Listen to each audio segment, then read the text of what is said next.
Ice up, son. What's up? Ice up, son. What's up? Carolina, keep pounding.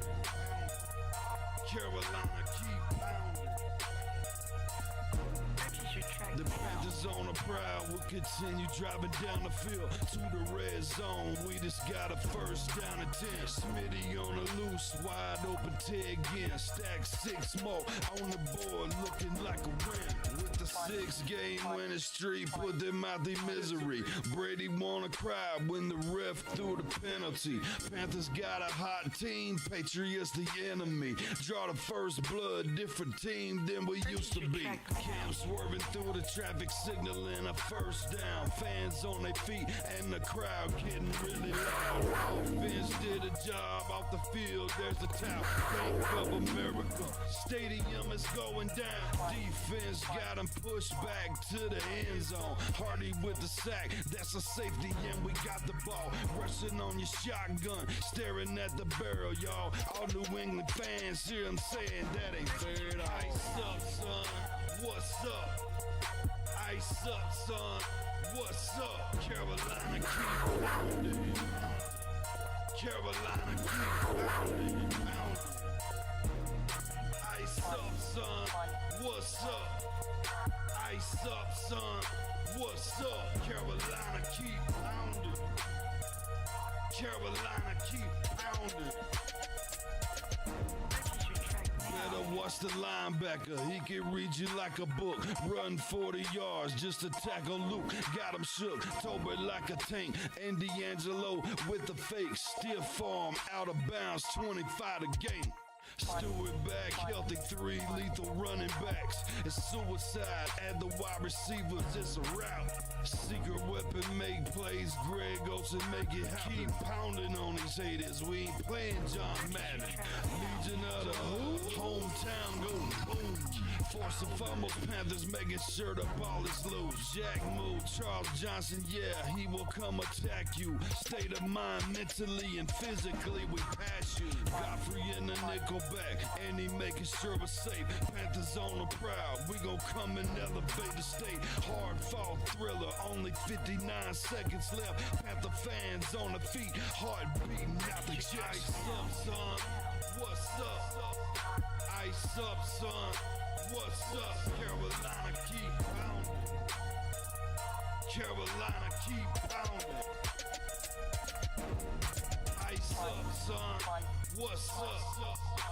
Ice up, son. What's up? Carolina, keep pounding. Carolina, keep pounding. Ice up, son. What's up? Ice up, son. What's up? Carolina, keep pounding. Carolina, keep pounding. Ice up, son. What's up? Ice up, son. Carolina, keep pounding.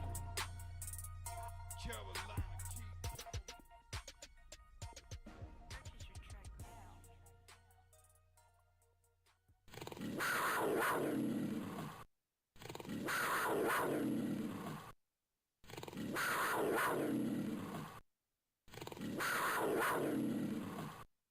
Welcome on in to the Mock Draft Mondays.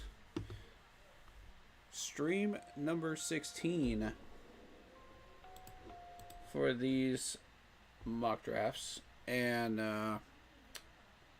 hit that like button, hit that sub button, hit that bell, select all, leave a comment down below if you feel like doing so. If you don't, and don't forget to check out the Facebook group page for Keep Pounding in all caps for in-game posts, polls, opinions, and reactions to NFL news, such as scheduling for the channel and for the Audio Sports app, Keep Pounding Fantasy Football League. If you want to get your hands on an intro like the one you see on screen, go check out Lindara Ty. If you're a content creator and you're looking to up your game, using her last name first, Ty, T-A-I, Lindara, Lindara. In the search bar on Instagram. She'll give you videos, panels, etc. Let's welcome on in. We got yet another mock draft stream. And we got a big transaction for the Panthers today, in the form of tight end Colin Granger. Now, this is going to be an experiment for the Carolina Panthers because he's mostly only played college basketball. And let me get all this stuff on the screen for you.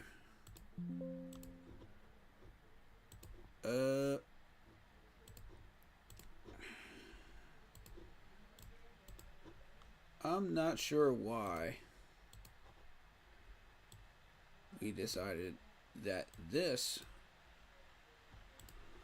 was the move here for tight end, because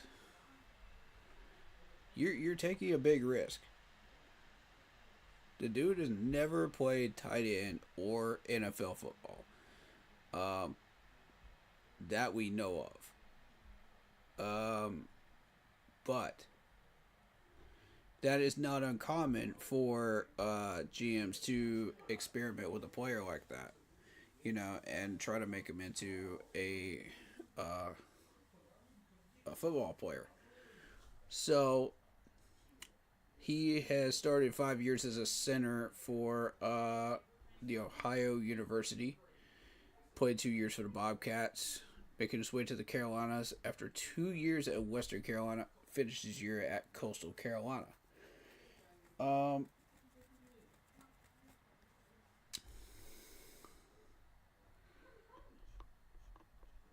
So let's look at his height and his weight.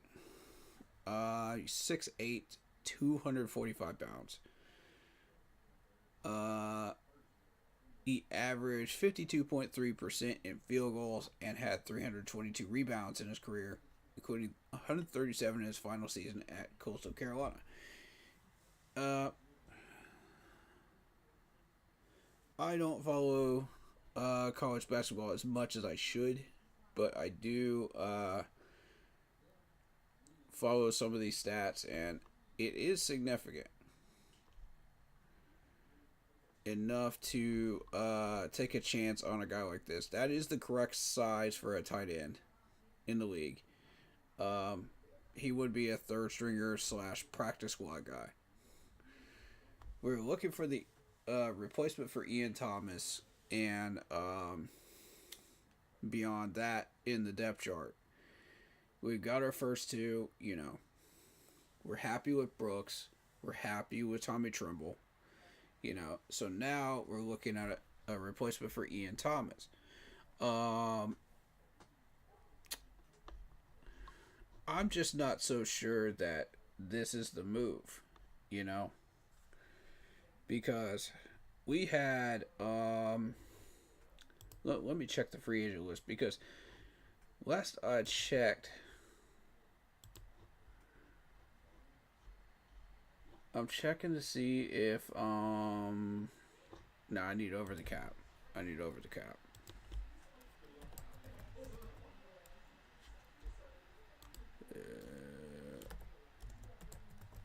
There it is.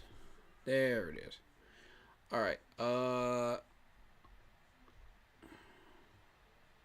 And I want tight end specifically. Evan Ingram was out there for a little bit.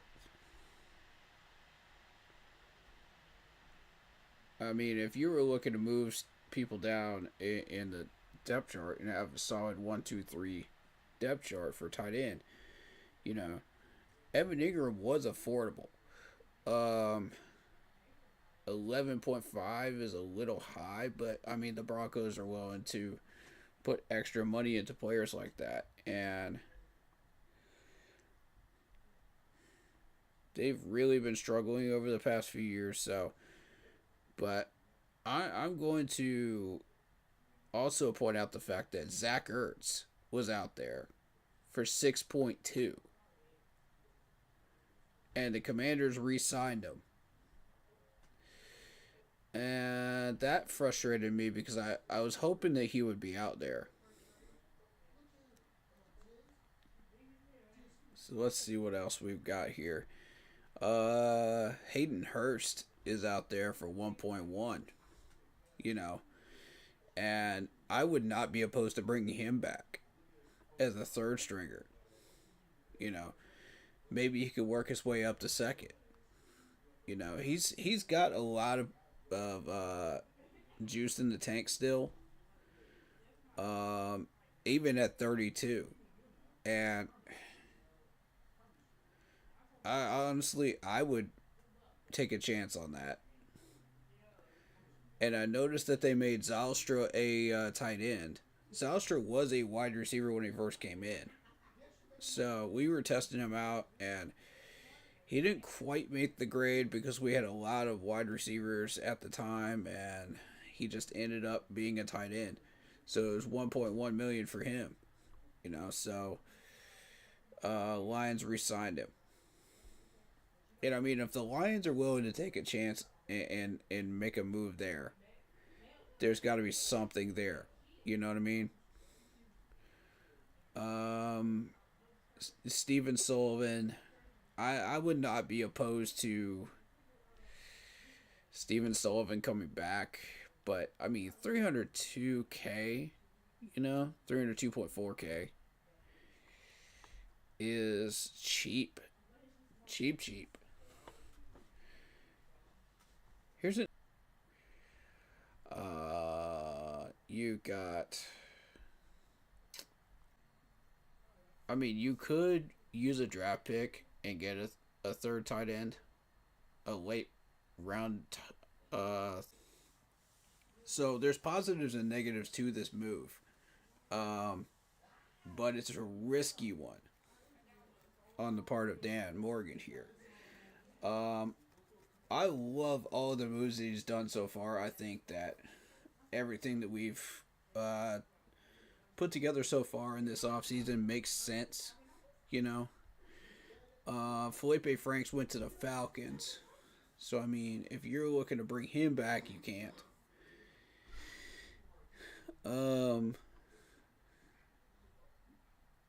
At this point, I would look into Hayden Hurst as a third string tight end or / second. You know, 1.1. That's you know, we can afford that. That's my take on it. Anyway,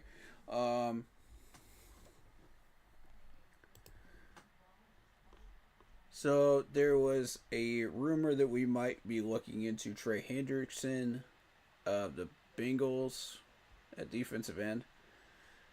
I do briefly want to go over that because there was a reporter that suggested a trade of the number 8 pick for Trey.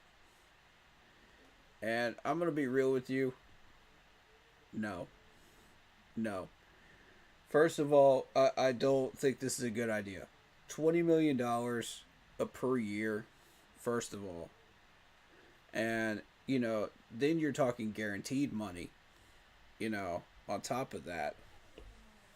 So, plus the fact that we're doing with a number 8 pick here, and they're not just going to want a number 8 pick.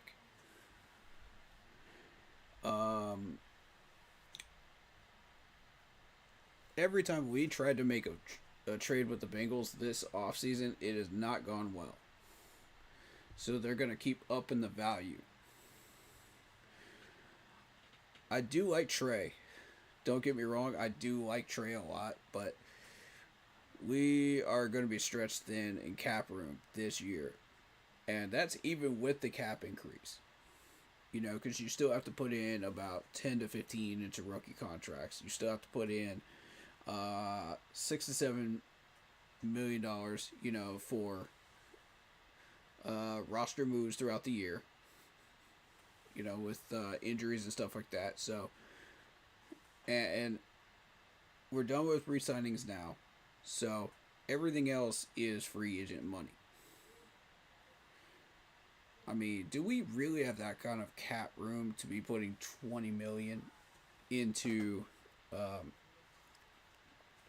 trade like that? I just, Yes, we will be picking up a defensive end with that number 8 pick, or wherever we move it to. The problem is, that's still 20 million. That's a lot of cap room. You're getting value for it, but who knows what the Bengals will actually ask for in a trade scenario. So that's I don't know about that, man. I don't know. I just can't give the green light, as a fan myself, for that move.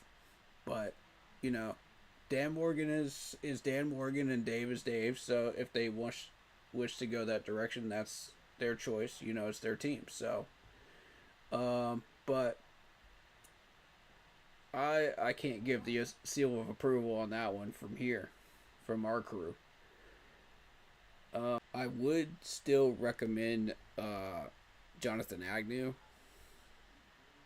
We're trying to make it Xavier Legette a number 1 receiver at this point. I'm not 100% sure he's ready to be a number 1 receiver. But I'm going to support that. If Dan Morgan and Dave think that's a good idea, then we'll push it. And we'll endorse it here as well. But honestly, I'm not a huge fan of it myself.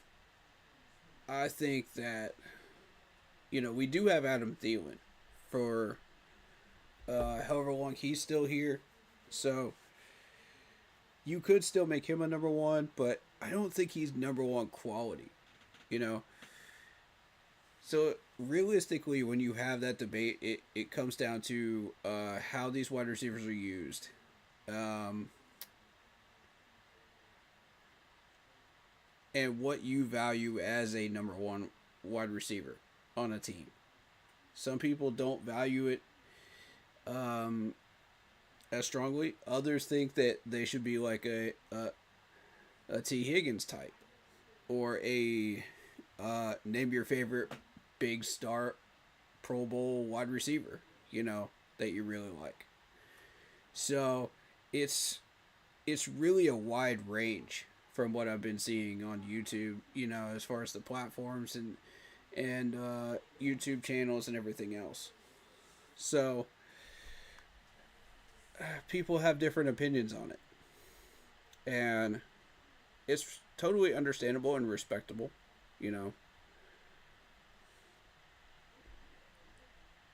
But as far as I'm concerned, I honestly think that we should try to make XL a number 1 wide receiver and then go for a wide receiver in the draft, high up. Again, I've been pushing Jack Beck. I'm not against Wiggins either. Out of Iowa State. And Steve Smith was actually doing a breakdown of the Texas wide receiver as well today. So, Mr. Golden. So I think it is worth exploring.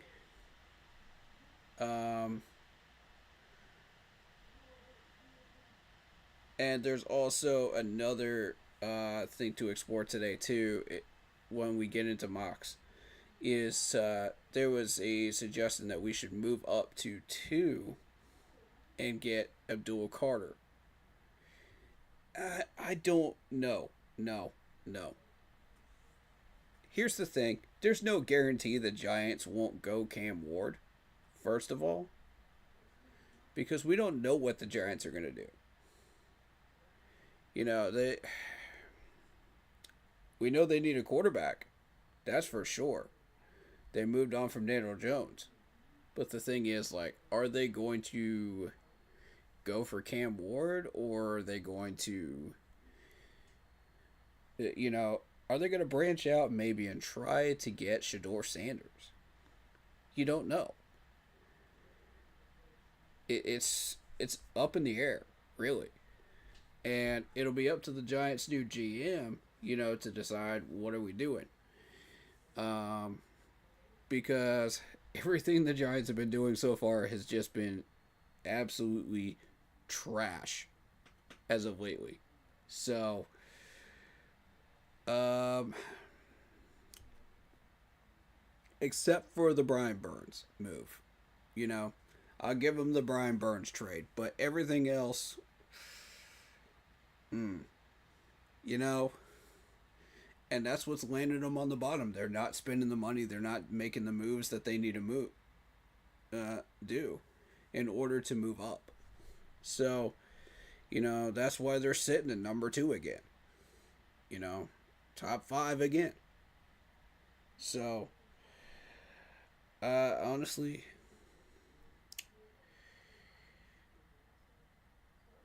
should we make that move up to 2? I don't think so. But we can run a scenario and just see what it would take to do that, just in case that should happen on draft weekend. Because a lot of weird stuff happens on draft weekend, so you just never know. I've seen a lot of weird stuff. I will go ahead and make this move right out of the gate, of course, to get us into the 6th round. 7th round, 230. 7th round next year for the 204. I think that's the right move.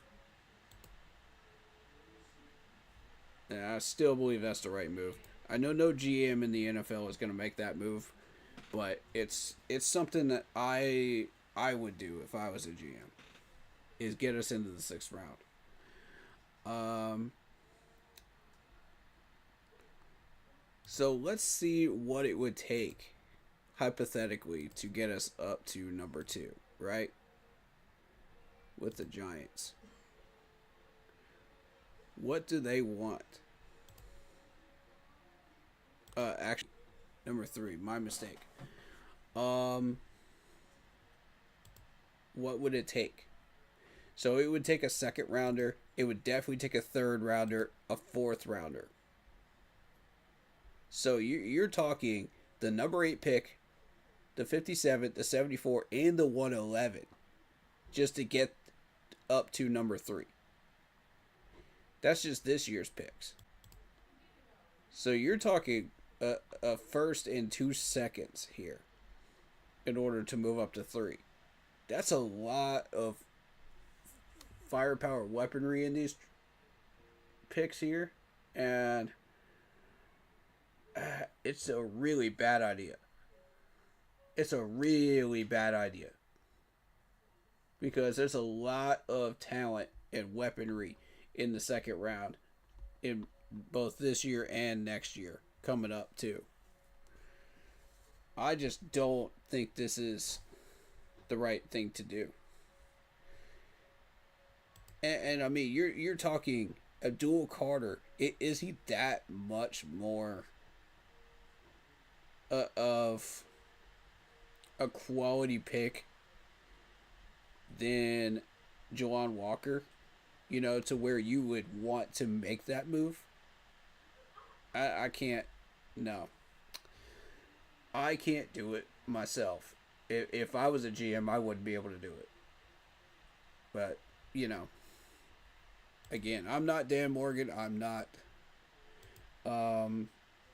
Dave Canales right now. So it is strictly their call to make. It is their draft board. So personally, I wouldn't make that move. It's just me. But Matthew Golden was the wide receiver that Steve Smith was evaluating earlier. And if you guys would like, I can review what he said about it.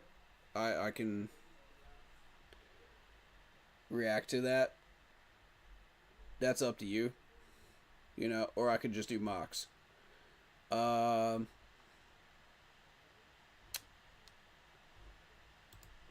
I don't mind it at all. You know, if people are interested enough in it, if they show enough interest in some of these Steve Smith reactions, I'll definitely do it. Because I do believe that Steve Smith has a lot of valuable things to put into the conversation.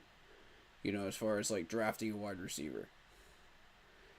And it is worth hearing. Look at some of these other teams in front of us, man. This is exactly what I was concerned about, was Jacksonville, Las Vegas, and Cleveland trying to take one of our player picks, you know, off the board. And the thing is, like, there's so much talent up here in the top 10 that it's not even really going to matter this time. You know, if you look at defensive end, there's so many pieces on the board, you know, in the top 8 that I think we're okay. You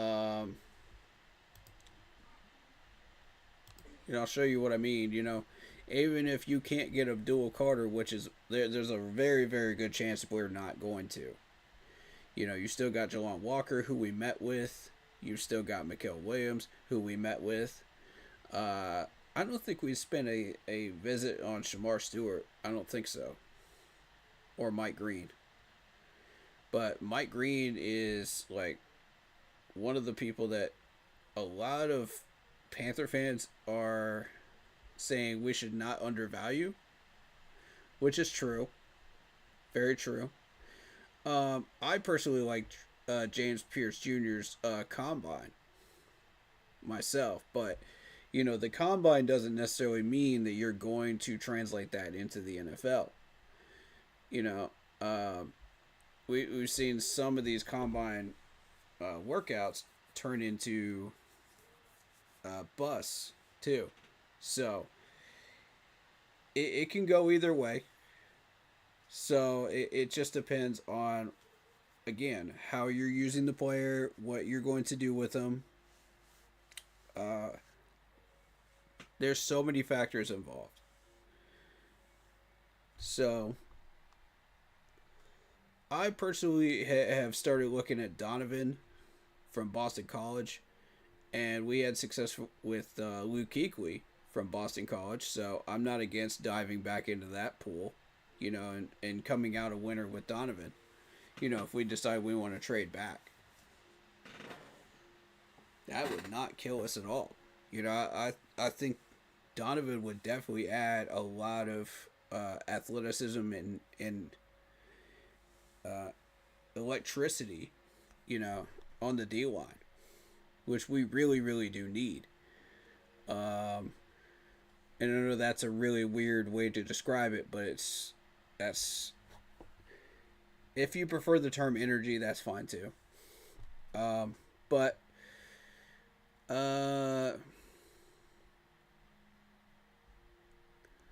honestly, you got a rich defensive end talent pool here, you know, all the way through. I would say up to 200. Up to 200. I don't know what's after 200 really. I'm not particularly feeling Jay Joyner and beyond them, but you know, that's if we get that far down, which I doubt we will, without picking a defensive end. There's zero chance of that happening with Dan Morgan and Dave Canales. So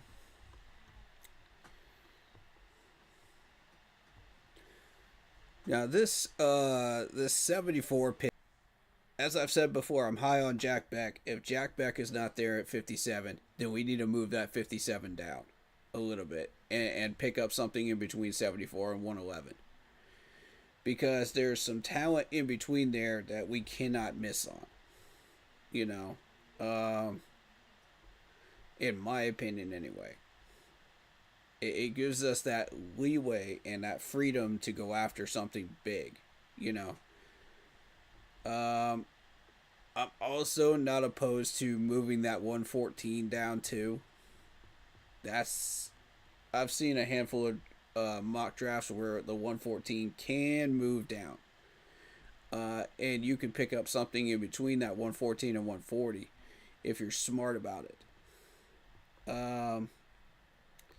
So it just depends on what you're targeting, what you want to do, you know, and what's still on the board during the times. You'll see runs on certain positions, and that's why that becomes an issue. Shout out T Thompson. How you doing, man? Much love to you. And everybody in chat. Appreciate you guys. Whether you're just working and watching or whether you're chatting, that's awesome. We'd love to have you here. And let's get this going. Also, if you guys want to lock in for a 7-round mock draft, you are more than welcome to do so. Do note that if you are here for all 7 rounds, you will be countable for all 7 rounds.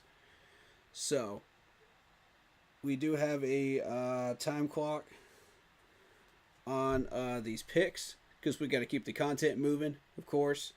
So, if you're not here within a certain reasonable amount of time, if you do lock in for a mock, I will make the pick for you, and so will chat.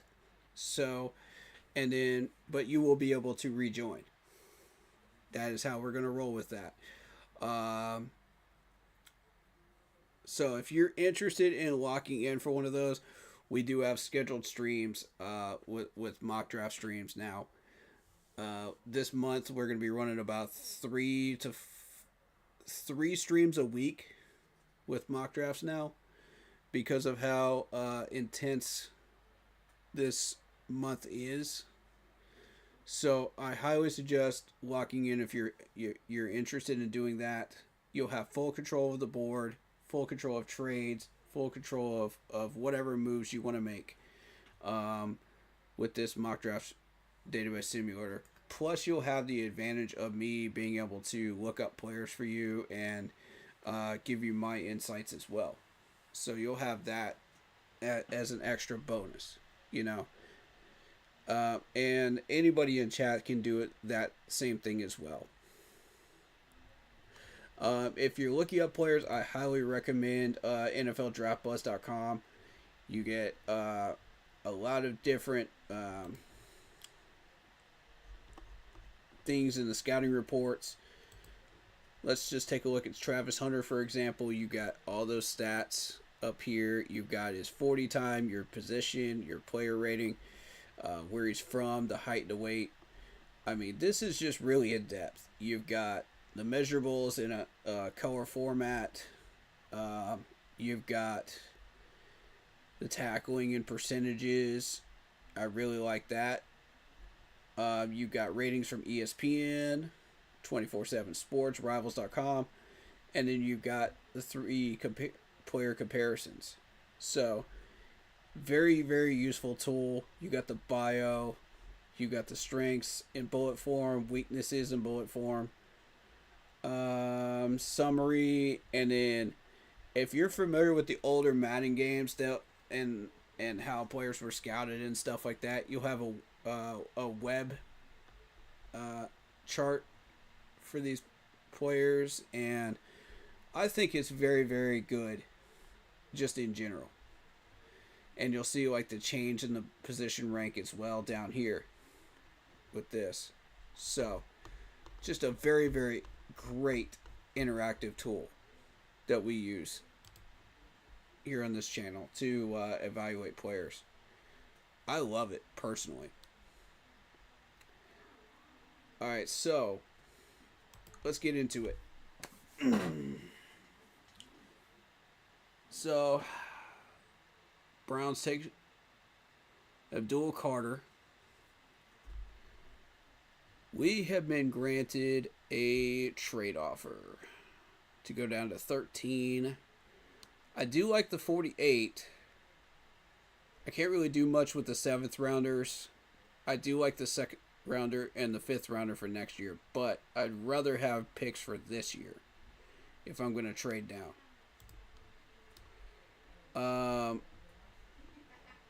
So I think for this one, we do have.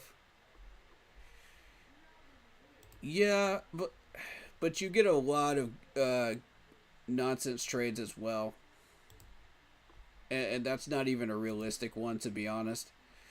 Um, I I could move 2 7s for a 6 rounder, but I need more, up here. So if I was going to negotiate, I'd be moving the second and the fifth for this year's picks and see if I could get one more pick out of that, you know. And I'd sit on the fifth round for next year, but I'd move that second rounder and see if I could get like a third and a fourth, involved with that too. So there's a lot of value that needs to be in there.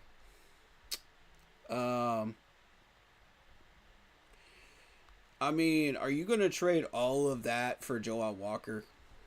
That's really what it comes down to. I mean, we could run a mock where we do that if you want.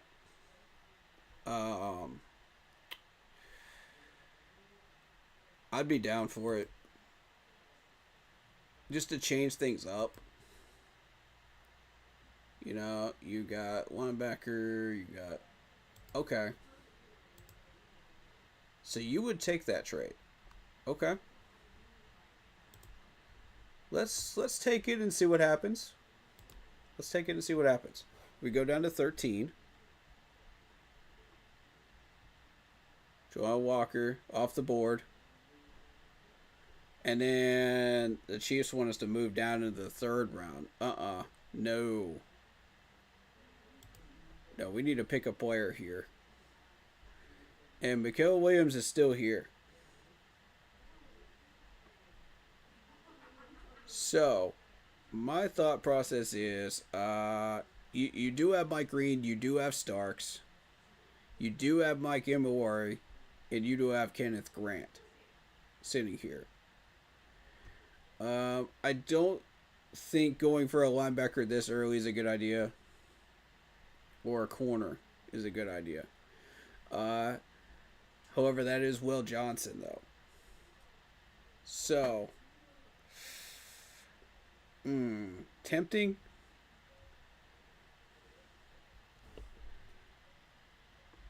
I think I'm going to... Well, you do get Ashton Gentry up here. I'm going to stick Mikael Williams. I think that's a good move. I don't want to move down any more than that. Mike Green could go Higgins if Jack Beck is not on the board. There is that option. Eagles want me to trade back into the fifth. I'm going to... no. That's the second round of the fourth for next year. Tempting. That is good value. I'll give you that. But I think I'd like to see a player go off the board here in the form of Jack Beck. You could go Higgins, honestly. I'm not moving that 57 for picks next year. I want something now.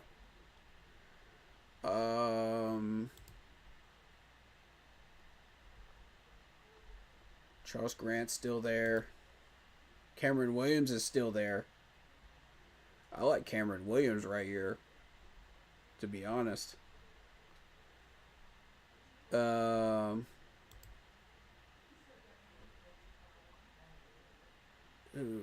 see. I have someone in mind for defensive tackle, Ty Robinson. So I'm going to be targeting him. He has been going down in the charts, so it'll make it easier for us to get him. If we miss on him, then there's Caldwell. So, I do like Deone Walker, though. I do value him. Yeah. I'm not going defensive tackle here. What else is here? I'm going to stay away from linebacker at the moment. I'm not feeling it. Mukaba. I've heard good things about Mukaba. Get an offensive tackle that high, you're not getting a decent one. That's just point blank. You're not getting a decent one.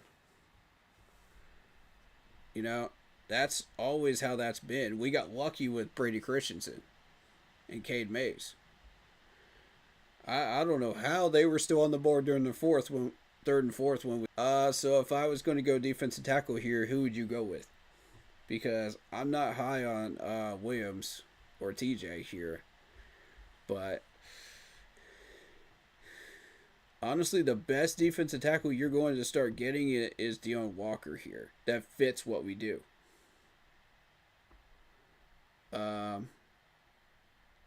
I'm not opposed to diving back into the Gamecocks because the Gamecocks have produced some really good players. I did take a look at Omar Norman Watt. It wasn't that, I'm 50-50 on Omar. I could go either way.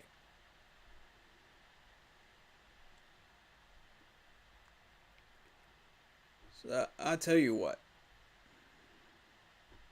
So you're against the idea of getting Ty Robinson, right? Let me show you Ty Robinson real quick, man. I think this might change your mind. Because I did a little bit of hunting on this dude, man. And I like what I see. 7 sacks.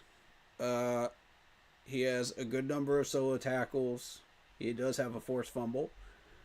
His measurables look real good. I like his 40 time. I like his. That could fix the problem. Because he does have a really good pass rush. He does have a really good run defense. And he's also compared to Zach Pickens of South Carolina too. So 4-star from all 3 of these sites. So I think there's a lot to like there. He's a versatile defensive.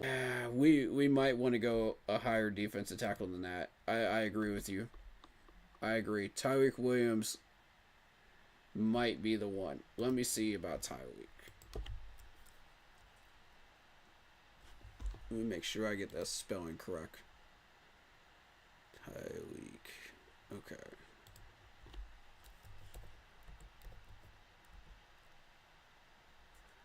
Did I spell that right? EI. Okay.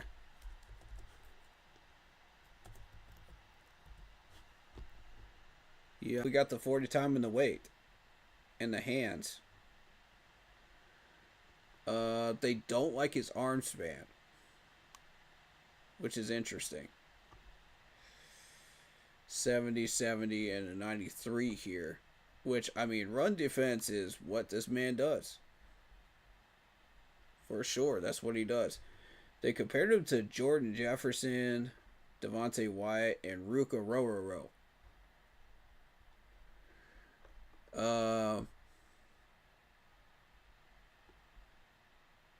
Yeah. I would be down for this. I just want to see that sack number go up. You know what I'm saying? Like, that sack number is not high enough for me. You know, I need about 3 or 4. You're talking Ohio State here. You know, the Ohio State. You know, they play against some competitive teams. This dude is battle tested. So I need a little bit more than 2.5, my man. You know. He had a good combine as well.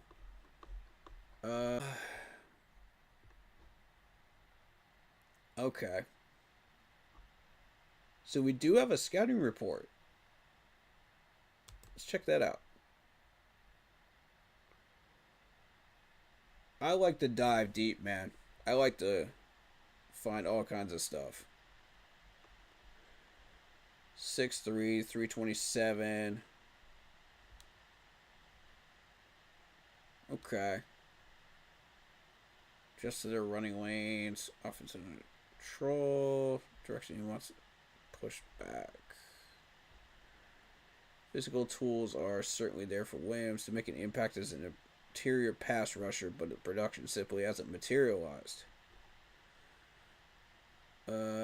He had 5 sacks as a freshman. He only managed to log 6.5 more over the next 3 seasons. See, yeah, that's what I pointed out. That's exactly what I pointed out. Might be used as a 2-down player with a limited value in passing situations if he can't develop as a pass rushing presence. Ugh. Yeah. I still see him as a very positive and impactful player, though. I'll take him here. I think it's a good move. Yeah. The issue with not taking a tackle is the fact that you're not going to find one that fits what we do. Because you can take Logan Brown, but that's about it. After Logan Brown, you're not going to find anything that fits what we do.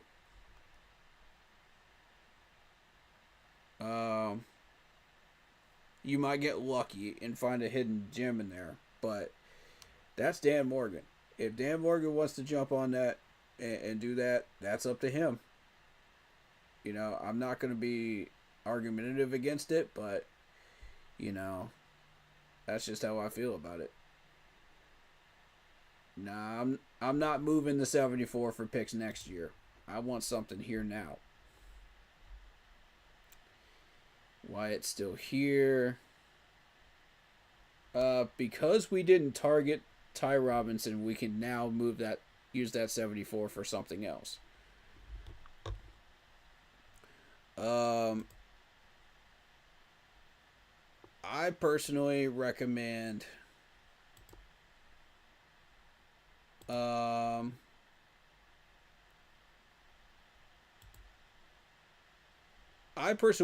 Cameron Williams here. I think, 3rd round. That's where I would go with it.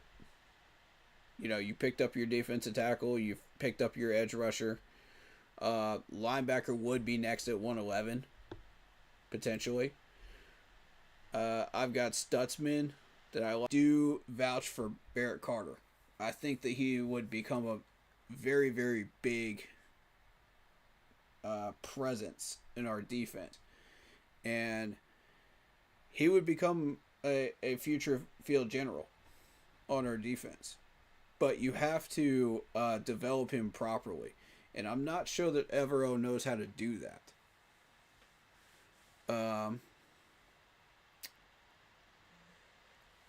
Like I said, he's been shifting people around and putting people in positions that they shouldn't be in. Like, we were trying to figure out what we wanted to do with a few of these players, and that's why they're not on the team any longer. Because they saw what Evero was doing, and they were just like, nah, we don't want any part of this. There's a better system out there for us. And it's not about the money, it's about the system. Nothing personal against Evero. He's a great guy, but we need to find something better that fits us. And it's a shame that they had to leave Carolina when they really did enjoy being in Carolina. But, I 100% understand Frankie Luvu's argument. Completely understand it. He figured it out before everybody else did. So, just my take on it. As we're kind of going through here, I do have my eye on Noel Williams at corner.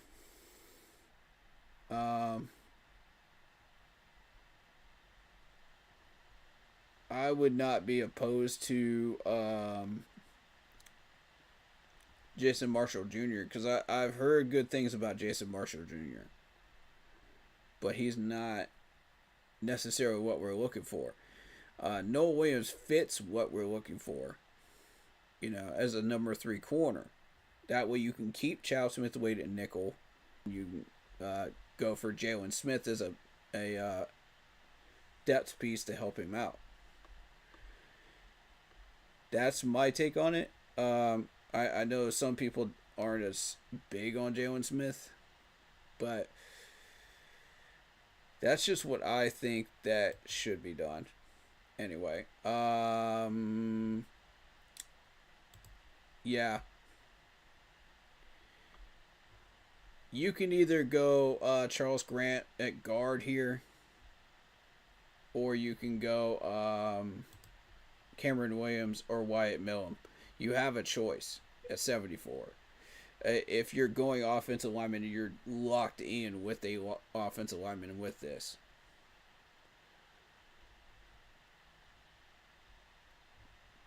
Personally, I think it's a good idea. I'm gonna go and get Cameron Williams with this. I really do believe Cameron Williams is the right fit for us. Yeah. Cameron Williams, you are now a Carolina Panther. Congratulations. All right. Linebacker is next. Barrett Carter still here. Jeffrey Bossa is still here. I do have to kind of play this board like the Panthers management because and keep it realistic. Because if you don't, then it's not realistic to the actual draft weekend. You know what I mean?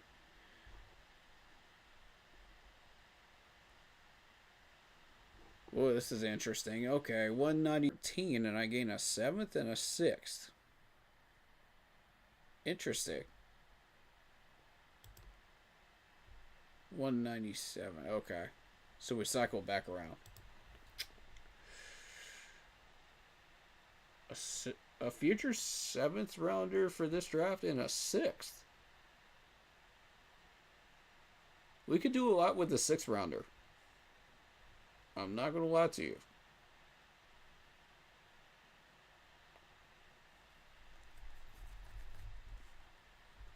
I could go ahead and move those 7s and get us into the 6th round. I could do that right now. Because there's a handful of picks in between 204 and 210 that I've been looking at. So that's just an obvious pick at that point. If we don't go Barrett Carter, we are shooting ourselves in the foot. Because at that point, you're looking at what? Shamar James? Nah. Not feeling it, man. Not feeling it. Maybe Jay Higgins, but I'm not feeling it. I'm going to be real with you. Corner. Noel Williams is sitting here. I like Noel in this spot, 114. You do have a safety pick as well. That'll be after that. I'm high on Jalen Reed. I'm high on Malachi Moore. So one of those two is going to become a Panther, I think. Regardless of what we do with the rest of these. 140, 146, that's an option for us. Guard. Charles Grant is also available. Now, see, this is why I kind of wanted us to move 74 down a little bit. Draft picking between 74 and 115 that you can use to go after Charles Grant here. But we're not totally out of the woods. We've got Miles Frazier if we want to go that direction. Sitting right.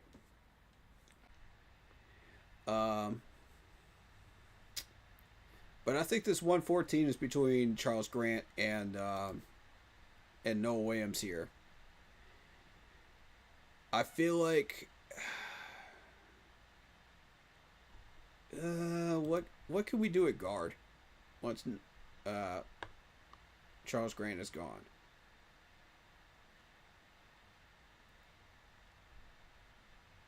I do like Jake Majors available, you know, in the 140 range. I'm going to play the odds here. I'm going to go ahead and get Noel. I know I got graded a B for that. I don't. That's fine.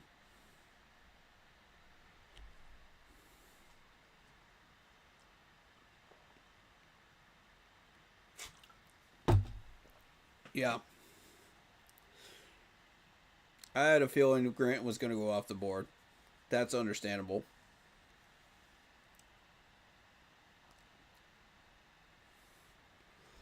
Okay, so we move down to 172. We get a fifth rounder. That's an interesting and intriguing move right there. You could go down 9 spots and get another 7. But realistically, I can't do much with 7s. There's just not much there. I would possibly entertain this one, though, with the Seahawks for the 5th rounder. You know, that could be some linebacker depth. That could be defensive tackle depth next year. Who knows, man? You know, you can do a lot with a 5th rounder. That could look like a wide receiver or a running back. Who knows? So, 5th rounders are very valuable. Very, very valuable. But it depends on what we're targeting. 172.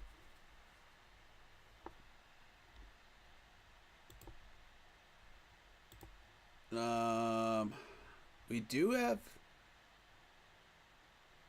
I do like Fairchild though. Fairchild's all right. I prefer Miles Frazier though.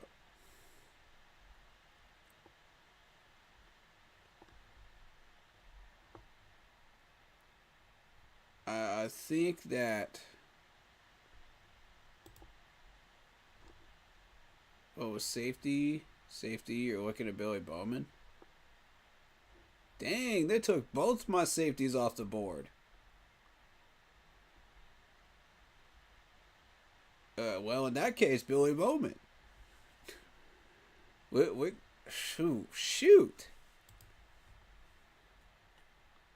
Y'all taking my good players off the board this time. I don't like that.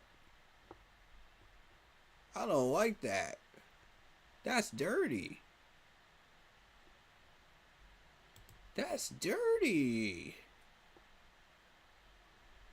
Alright. I'm targeting Gadsden the second from Syracuse at tight end. I think he's a really, really good tight end. I'm also looking at Luke Lackey. So, Billy, maybe. Move down to 172. We get a 7th rounder and a 5th rounder.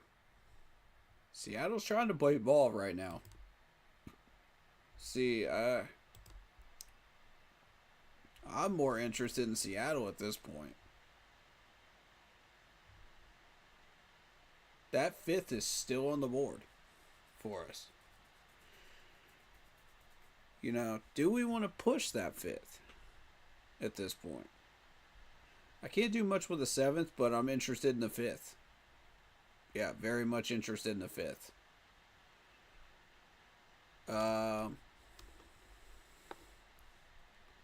That is proper trade value. What running backs are available? It's a little early. And they did take Devin Neal off the board. You still got Trevor Etienne, who is Travis Etienne's brother. You still got Taj Brooks, who I like, and Raheem Sanders. I like him. Down there. If you don't want one of these 3.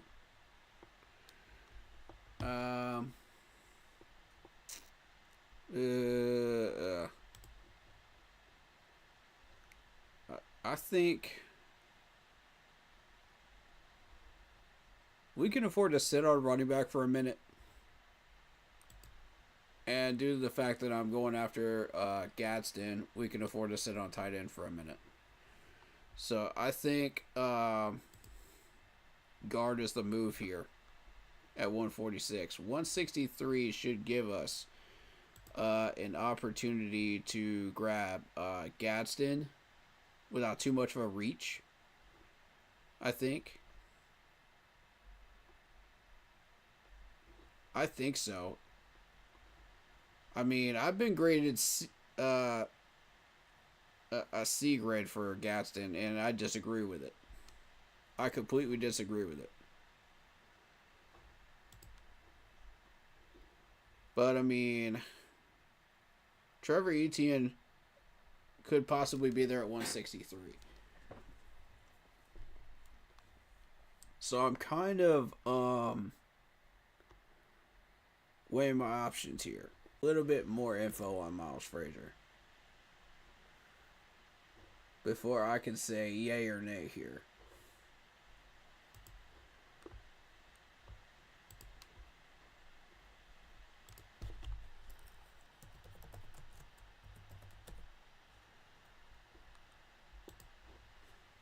I need to make sure we're getting the right guy, because we're looking for Brady Christensen 2.0 and Cade Mays 2.0. You know what I'm saying? Left and right guard, excellent. They don't like his hands. Again, you know, who does that remind you of? But everything else looks clean, man. Those measurables look clean, bro. And he's a strong pass blocker. Still a really good running blocker as well.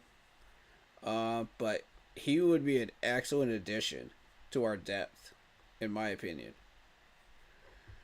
Or we could go Fairchild as well. Fairchild is interesting too.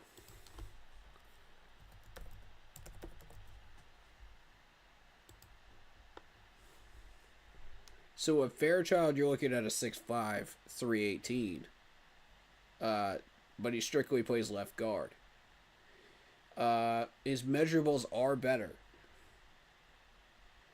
And they really like his broad. 93% pass grade, 77% run grade. But here's the problem. You got a positive here and a negative. Because we're trying to replace Zavala, but you got him compared to Zavala. So that's a negative. But at the same time, you got him compared to Marquise Hayes, which is a positive. Marquise Hayes is a beast. So, honestly, the tiebreaker was Mahogany here from Boston College. And that's a net positive for me, I think, in the comparison levels. Because I do like Mahogany. I think he's good. So, for me, oh man, that is a tough call. If you're going to strictly choose between two guards here, that's a tough call. Because I like both for different reasons.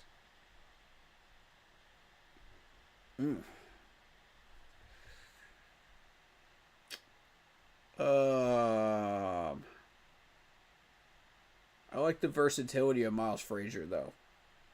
You do take a little bit of a hit in measurables, but I like the versatility. You know, and we could train and develop him at the NFL level to help him out with those measurables, as far as making him faster and stronger. But there's always so much you can do, you know, with the strength and conditioning coach. But if we could possibly teach Fairchild how to play right guard too, and not just left, that would make Dylan Fairchild the obvious pick here. You know what I'm saying? Like, I mean, is our coaching staff willing to do that? That sacrifice and take that time to develop him. I mean, right now we've got a starting five we can be proud of. You know, so we've got the time to develop him now. You know, it's not an immediate, rush start situation like it has been for the past 10 years. So, for once we have that luxury. That's why, start up the debate here as far as which one you want.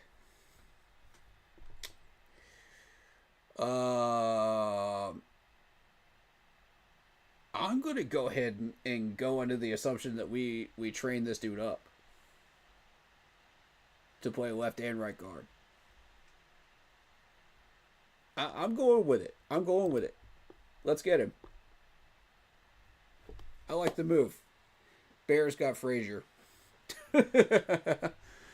Go figure. Bears, you wouldn't know what to do with Frazier even if you had him. You would have no clue what to do with this dude. And that's the disappointing thing. Because it leads to so many wasted careers with Chicago and Arizona and the Jets. It's disappointing because you want them to do better and you want them to find something that works for them, but they just end up getting a bag and that's it, and they get pushed out of the league, they get developed wrong and taught wrong, so whoever picks them up has to retrain them and re-coach them, in whatever system that they put them in, it's just it's a project. These guys become projects at that point. And it's like, open to it, Tennessee. I'm open to it. Yep. That's what they want. And if I let them have Trevor Etienne, then I've got to go Mullings, probably. Or Jarquez Hunter. Because I'm not going to let them just do whatever they want and dictate this draft. I would like to have those trades, but I'm not going to let them manipulate this draft. I've got to get what I want too. You know what I mean? A fourth rounder is tempting next year. Very, very, very tempting. But I'm going to have to go Trevor.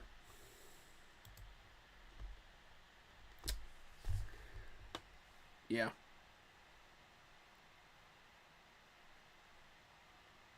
And I'm going to hope that they leave that tight end alone that I'm looking at. There goes Phil Maffa.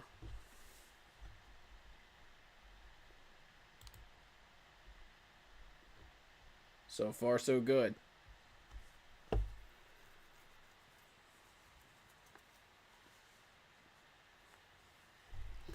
And there is no shame in picking a tight end when you've already signed the guy that we just signed. Ooh, Mitchell Evans is still there?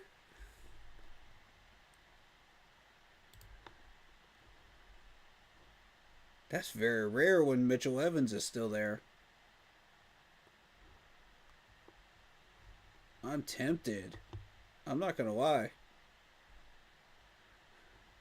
That's a good tight end right there. That's a really good tight end. I'm not that big on Jackson Haas. I wouldn't be mad at it if we picked him though. But yeah, he is. 73 catches, 934 yards, 7 receiving touchdowns, and 12.8 receiving yards. You're talking about Syracuse here. Now, granted, the ACC is filled with a bunch of garbage teams. But look at the measurables. You can't argue with the measurables. They really love his arm span. Um, I like his 40 time personally. I watched his 40 time. 4.62. That's really interesting. And I like the vertical as well. Hands 81%. I would agree with that. I think that's an accurate rating. Short receiving 82, 90, 91, and a 63 in blocking. We can work with a 63. It's better than some of the rest of the stuff I've seen. So yeah, we can work with that.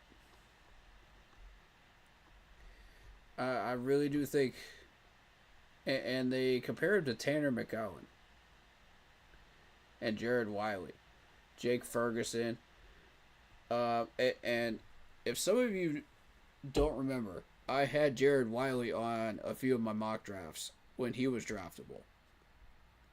I also was looking at Jake Ferguson too. So, 6'5", 243 pounder.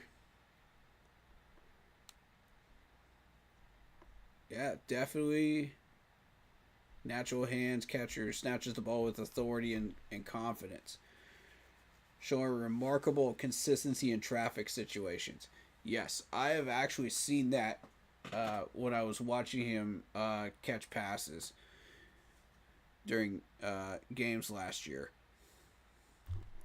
So yes, he does have that ability. So that's accurate. Medium and deep receiving skills show up on tape consistently, particularly working in the seams and outside breaking routes. I like that. Brings receiver caliber ball tracking abilities, adjusting to throws with fluid body control, whether working back towards the ball or extending. I like that right there. Absorb contact after the catch. There's so much to like here. You know, I really think this is the answer to our third tight end problem. You know, and you can get him late too. This dude will still sit there, even into the 5th and 6th. That's the thing. If you're looking at like a 192 overall rank, I think he may drop as far as 200. 215, possibly. Because people are not going to be hunting tight ends, around that range. So this dude could be a hidden gem in the tight end round. I do like Mitchell Evans to a degree, but he has blocking issues. And we run a lot of screens, being that it's an RPO. I'm going to choose Gadsden here. I think it's the right choice. And now we get to have a little fun. I'm definitely staying away from Riley Leonard because Notre Dame quarterbacks are our Achilles heel. We've had so much trouble with that. That's our kryptonite right there. I think at this point it's not even worth going after a quarterback. I think we just run it back. Let's see what else is still here. Now it's just best available. BPA, man. At 224, 253, BPA. If you're not happy with any one of these positions that we drafted so far, this is where BPA comes in. Safety. Who's still here at safety?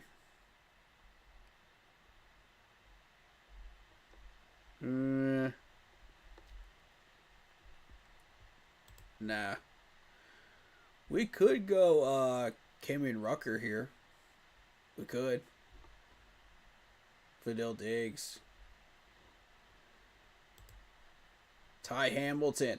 Ooh. We could double up a defensive tackle, definitely. That's the leading pick right there. Oh, yeah.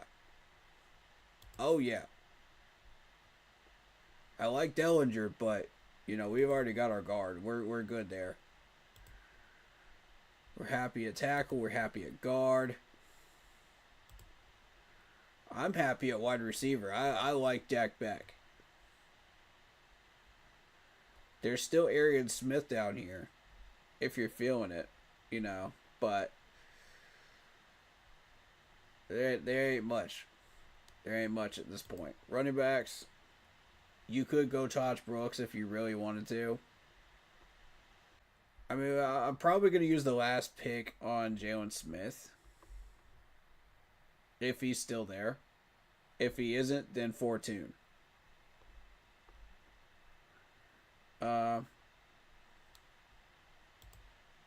That's just what I'm feeling right now.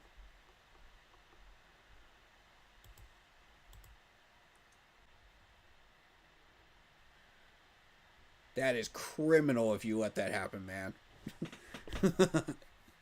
Oh, that's just evil. That's just evil. Nah. I ain't gonna let that happen, bro.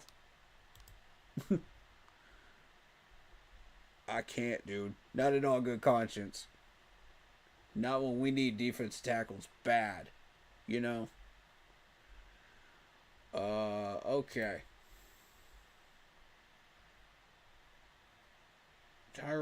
Tyrion Ingram Dawkins.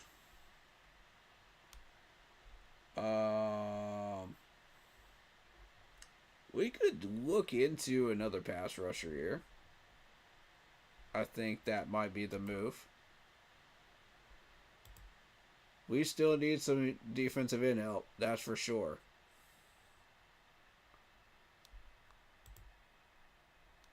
Yeah.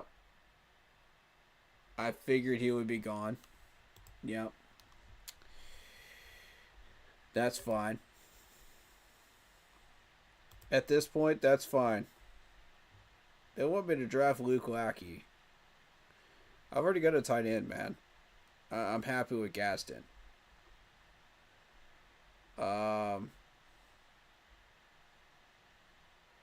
Yeah, what we need is an edge rusher. We really need some help at edge rusher. Tyrion Ingram Dawkins. And I like Mikael Williams, don't get me wrong. But we need a double of this up. Dawkins, there he is. Alright, let's see if this dude grades well. He's from Gaffney, South Carolina. 6'5", 276. 3 sacks, 1 forced fumble, 19 tackles, 15 SOA. I like that. Good. He can handle himself, or he can receive help as well, if needed. Good grades. Very good grades for a 6th rounder. But where is he projected? 210? No kidding.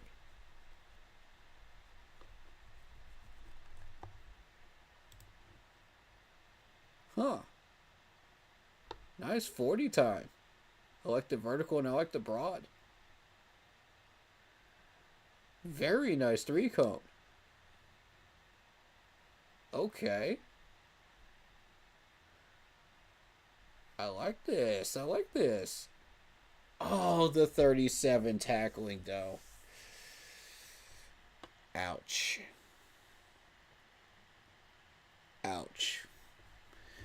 Everything lines up except for that tackling bar. Ouch. That's why he's in the 6th round. That right there. That explains it. And the comparisons, yeah.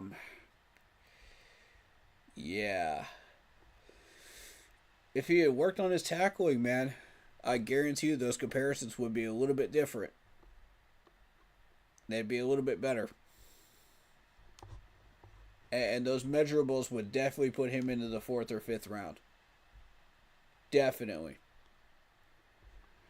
All he needs to work on is that tackling, though. And he never did get that worked out or ironed out.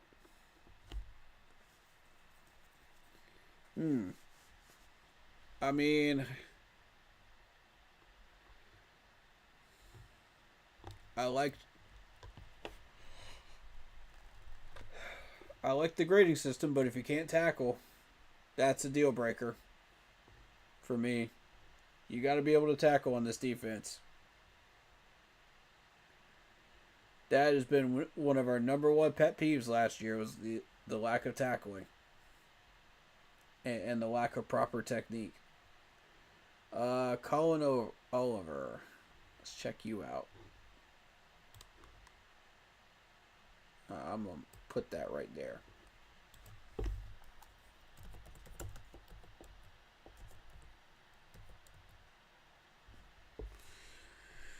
There you are. 1 sack, 4 tackles, 2 solos. Okay. He's an edge linebacker.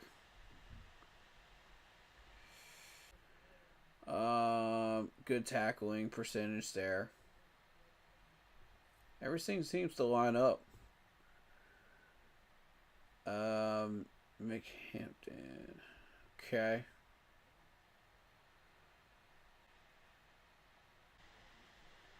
But I'm not against it.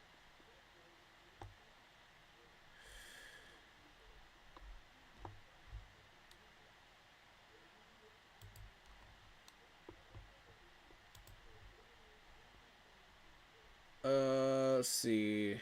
Johnny Walker, Ethan Downs. I've heard good things about Johnny Walker. Let's check out Johnny Walker.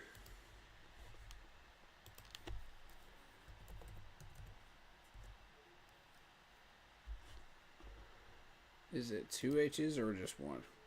It's just one. 2 N's.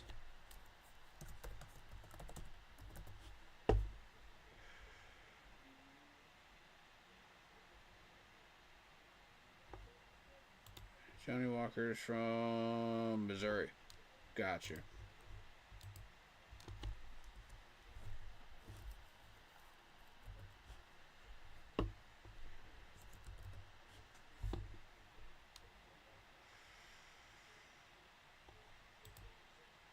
Okay.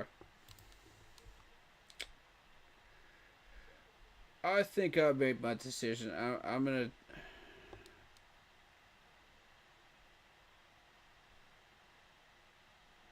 I think we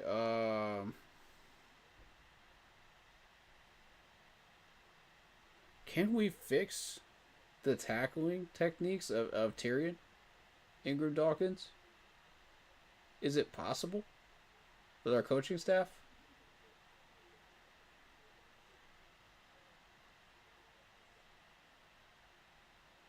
Is that possible? I don't know, man. I got a lot of doubts. Now let's just call it a day. Alright, so we double it up at edge rusher. We got Mikael Williams and Colin. Wide receiver Jack Beck. I'm very pleased with Jack Beck. I think that's an excellent choice at 48 because he does span all the different spots on the chart. You can have him at short passing, intermediate, and deep. You got Tyreek Williams, the defensive tackle from Ohio State. I think that's a great move too. Cameron Williams, offensive tackle. Left tackle more specifically to help out Icky over there. Barrett Carter and linebacker. We were kind of left with no choice. Typically, Bosa is sitting there, and I would typically choose Bosa, in a realistic NFL draft situation. Because I know that they're never going to choose Barrett Carter. I know they're not. I'll bet you $1 to a donut they don't. Because for some reason they just don't like Clemson players. I don't get it. But win 2 national championships. We're in the playoffs 5-6 years consecutively, and you don't want a Clemson player? Okay, understandable. I understand we had a bad year last year, but that's not a reason not to draft Barrett Carter, who's a monster. You know? But, you know, you do you. You do you, Panthers management. I'm not mad at it. You know, if we get somebody that works better, I'm all for it. Like I said, I'm all for building the best 53-man roster we can build. You know, so that's the main goal. Noah Williams, California for corner. Billy Bowman at safety. Fairchild at guard. Trevor Etienne at running back. Gasson at tight end. Ty Hamilton doubling up defensive tackle. I'd say that's a really, really good draft. Considering what we traded down with, you know, to 13. I'm pleased with it. I think it covers all our needs. And we can run back quarterback at that point. That's a good move. Yeah.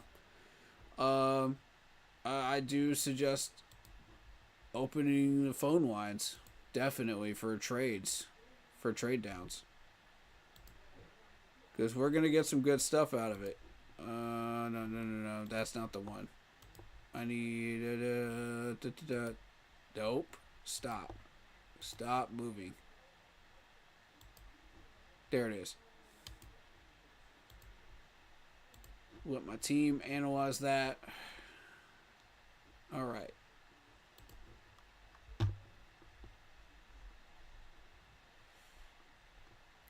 So, that was a Dolphins trade down from pick 8. We got 13, 48, 224, 253, and a second round and a fifth round next year. That's a really good trade down. I like it. I think that is good value. I actually do agree with T. Thompson here. I think it is good value. And we made the most out of it. You know? The board went our way. And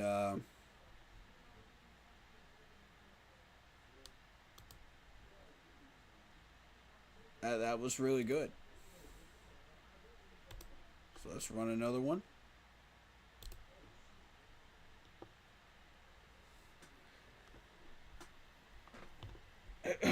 I run about 3 or 4 of these a night. So,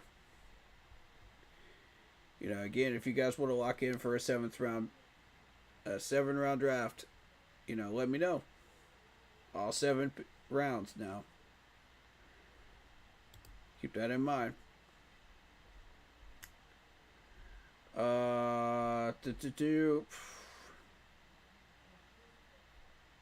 Since nobody's locked in for this one, I'm going to go ahead and make that move already.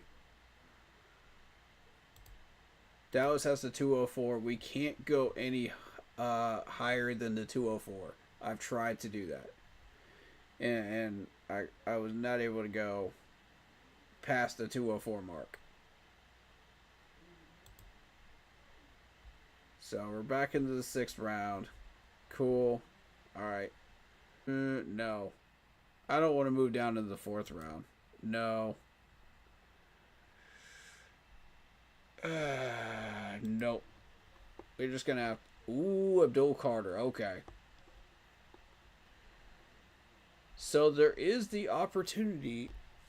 There is a small percentage shot at us getting Abdul Carter. The board could fall like that, ladies and gentlemen. It could. I'm not going to lie to you. It could. The chances are there. You know, the Jets are always going to pick something stupid. So you can always count on that. But it's the Browns and the Jaguars that we're mainly looking at. They're the ones that could impact this pick. and what we're doing with it. I'm going to take Abdul Carter for this one. I like it. I think that's the right move.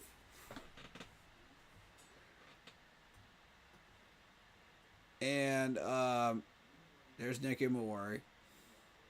We can run one where we take Nicky Mawari in a trade down if you guys want. I'd be down for it. Because that could happen. We could go after Starks as well. I mean, the possibilities here, man. We've got like 20 different options we could. I like it. These trade offers are garbage. I'm getting Jack.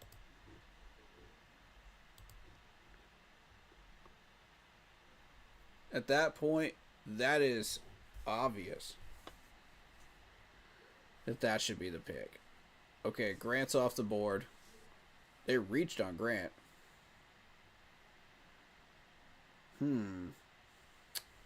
Okay. So now here is the thing. I'm open to moving 74 down. I'm open to it. 386, 125, 7th round and a 6th round. That's an interesting offer, Chargers. I like the 125 a lot. 6th round, 3rd and 4th. Okay. Seattle, I'm interested in having a conversation here. Because they took Grant off the board. So, I'm very interested.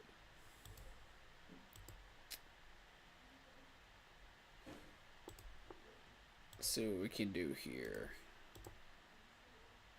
Alright, so we would need to move something else in order to get the 92, which is what I want. I want the 92.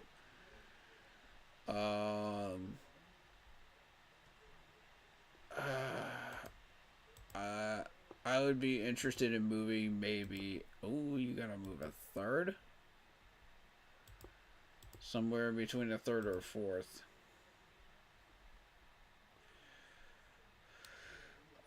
They want the 114, don't they? They want the 114. Okay, I'm open to it. But I need something in return.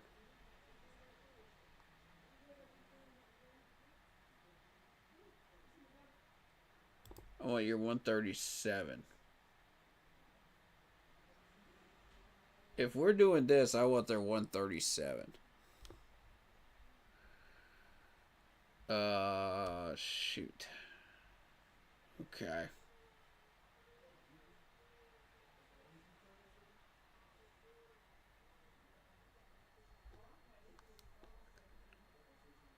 Uh, 172, 175. Okay. Nah.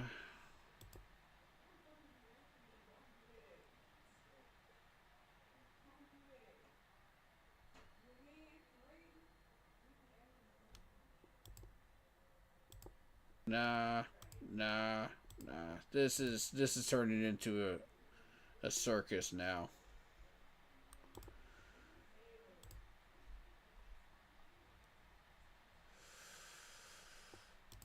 I do need that 92 though. And I need the 137 if they're giving the 114. Asking for the 114 here.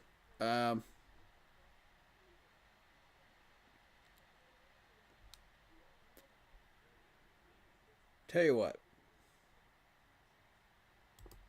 I'll give you a 4th if you give me a 6.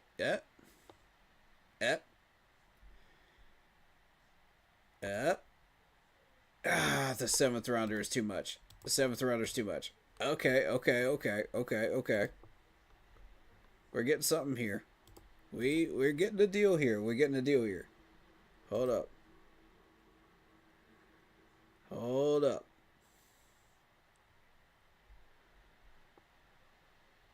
I like this. I like this. Yeah.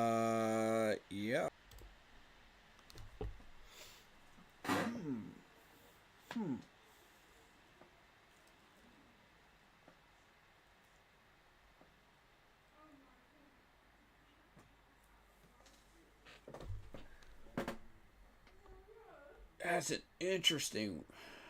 That's an interesting trade right here. You know what? You know what? Let me see what's on the board first before I greenlight this. But I like this value. I like this value a lot. Seattle's willing to do it. Let me see what's that. Let me see what's at 82 real quick. Let me see what we're sacrificing real quick.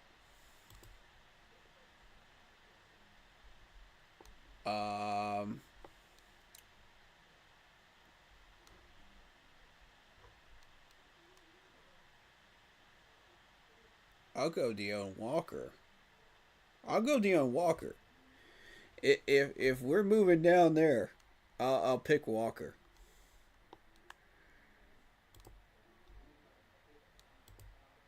I'd be down for that. I would 100% be down for that.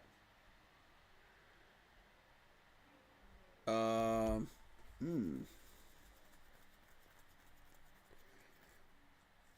So at tackle, we'll just pick up Logan Brown later on. Guard,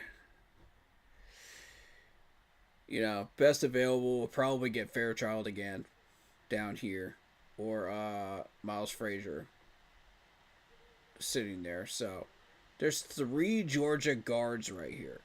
Good Lord. That's crazy. All right. What else we got? What else we got? Ears is, yeah, he's not accurate. Not as accurate as people want him to be.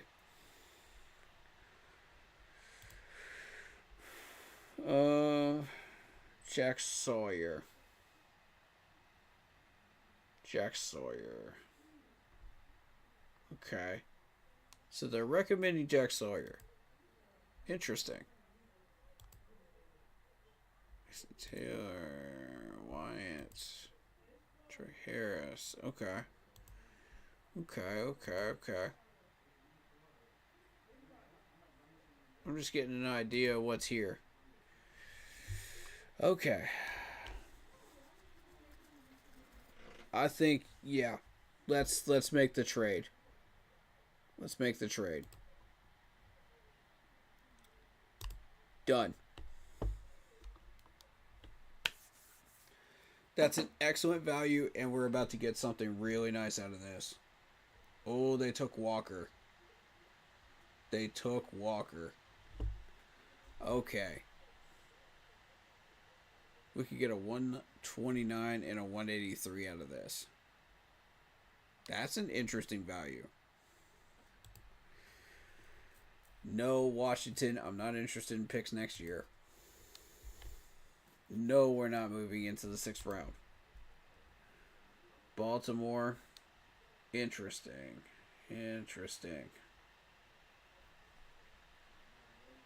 Who are you moving up for? That's what I want to know.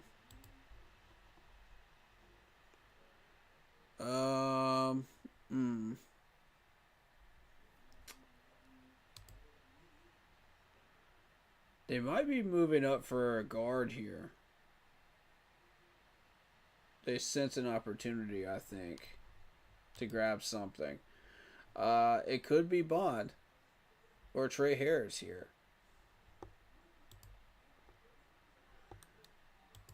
Like, there's a lot of opportunities for Baltimore to cash in here. So,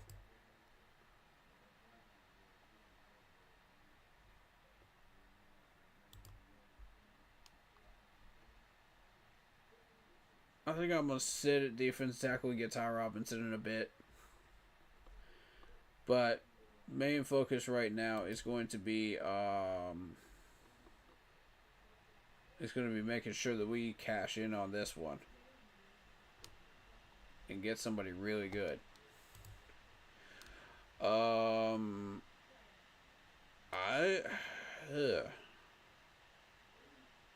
gonna be real with you. I like Barrett Carter here, but I know we're not gonna pick a Clemson linebacker.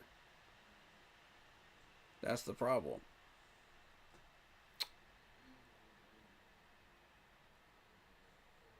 And if you try to go for Stutzman, you're reaching. That's the problem. Again, you know.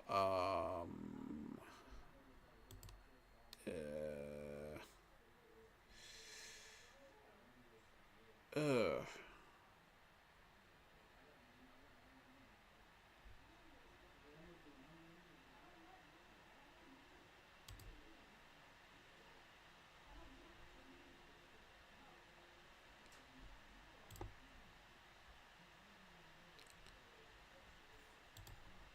we need tackle help.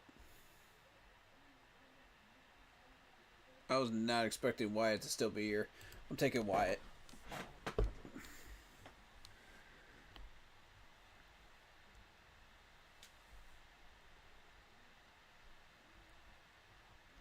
$152. 7th rounder and a third.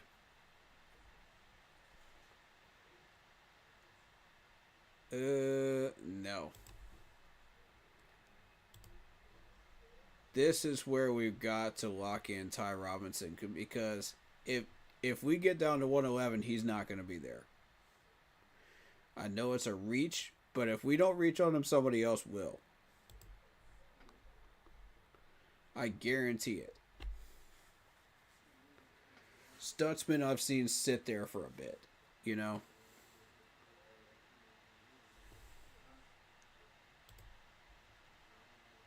Caldwell's gone. Okay.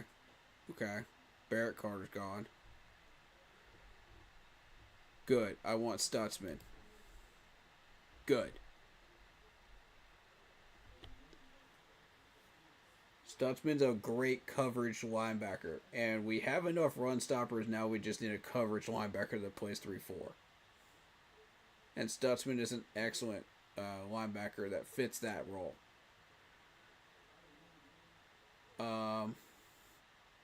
Ooh, Lackey. The Chiefs took Luke Lackey? Interesting. Don't like that. Don't like that at all. Okay.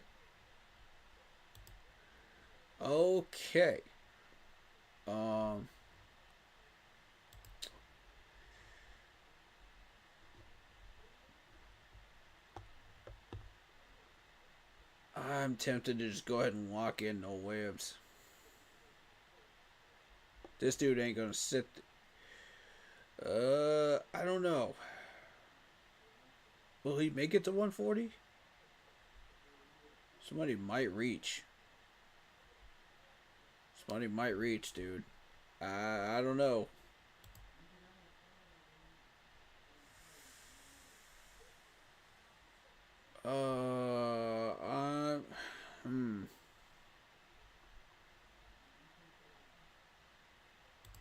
Safety we could sit on, I think, with Malachi Moore. They may try to reach on Malachi Moore before 140, but I don't. They did last time.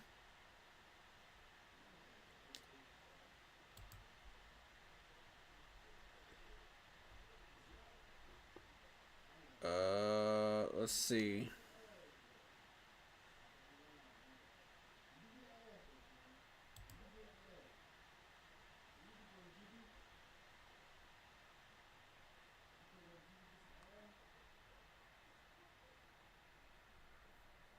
Savion Jones.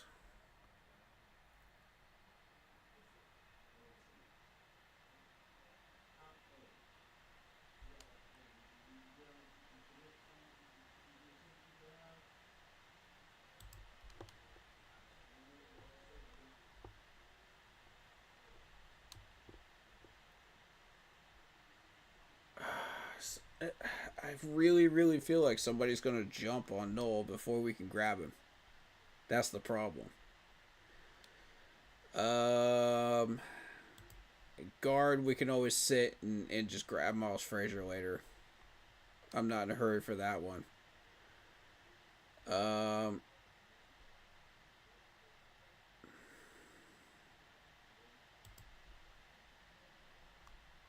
I know this is going to be a reach, but if we don't reach on Noel, somebody else will reach on Noel. This has got to be a... Yeah. We got to make the move. We got to make the move. I don't like doing it, but we got to make the move. 140, 175, a fourth round and a sixth round. Who are you hunting for, Seattle? What do you want? Okay. We already got our defense tackle. I just want to see who is still available. Just for the heck of it. Okay. Yeah. They took them all. Alright. Safety. Now is a good time to look at safety. Safety. Fairchild is still there. Interesting. Frazier's still there. It's looking... Devin Neal. Devin Neal is still here? My God. Oh, you just screwed up. You just screwed up. I want Devin Neal. I'm not waiting. If you see Devin Neal sitting there at that spot, you grab him. That's not even a contest, bro.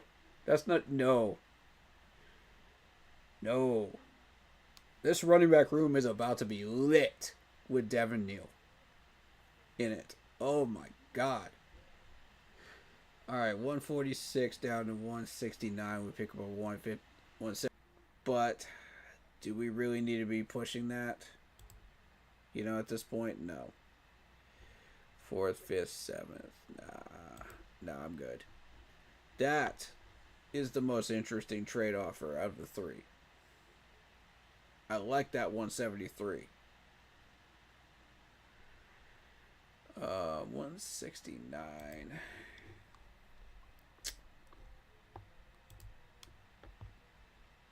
169. That means we go for Malachi Moore and we pass up on Jalen Reed and Billy Bowman.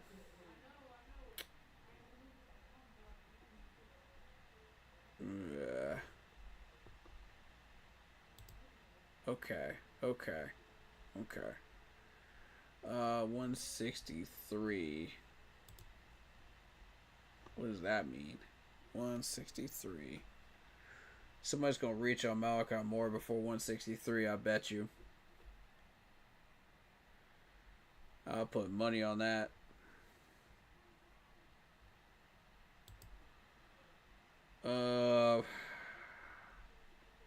Plus, I wanted to use 163 on Gatson anyway. So, I think the move here is Jalen Reed.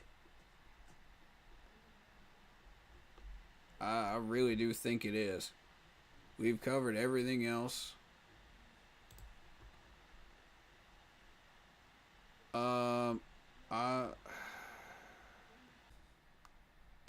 At the 163 spot, but I'm not opposed to getting Clay Webb. You know, it's just a backup guard down here at 204. It's a tough one, man. That's a tough one. If we don't grab Jalen Reed now, we're never going to have another shot at him.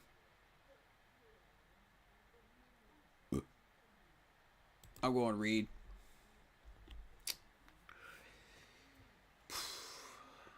Reed fits our system better, I think.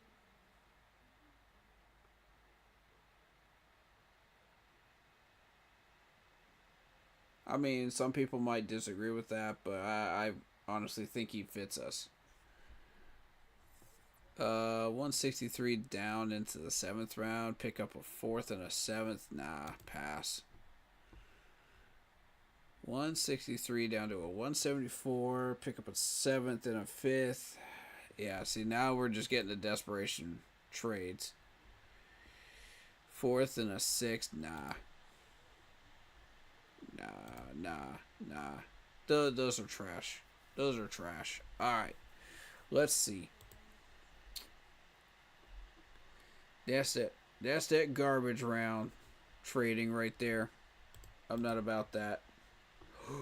Miles Frazier is still here at 163. Oh. Tempting.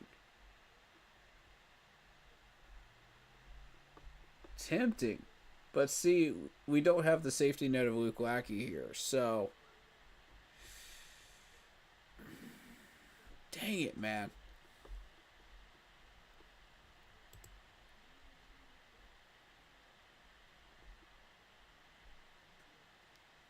I think I might go Dellinger. Dellinger might be sitting there at 204. Who knows? I'm willing to spin the wheel a little bit here, but not too much. You know what I'm saying? Like, we do need the guard help, but we already got our tackle. So if we have to sacrifice one of the two offensive line depth spots, that's fine with me. You know, but why is he still here?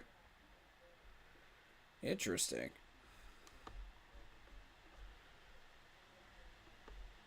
Okay.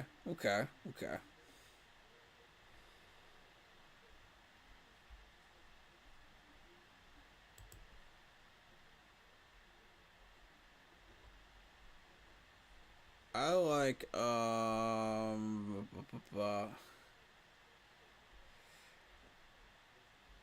this is so tempting.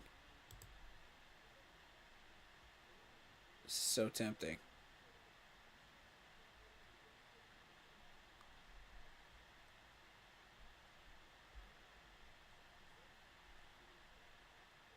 I think I might be willing to sit.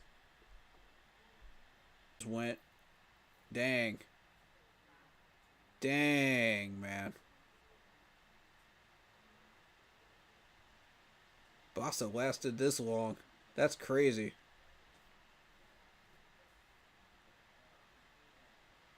Yep, there goes Frazier. Yep. Dang it. Dang it. 204. Here we go. Ooh, Jake Majors. Jake Majors has not been down here previously. Let's look into Jake Majors. That's a new one.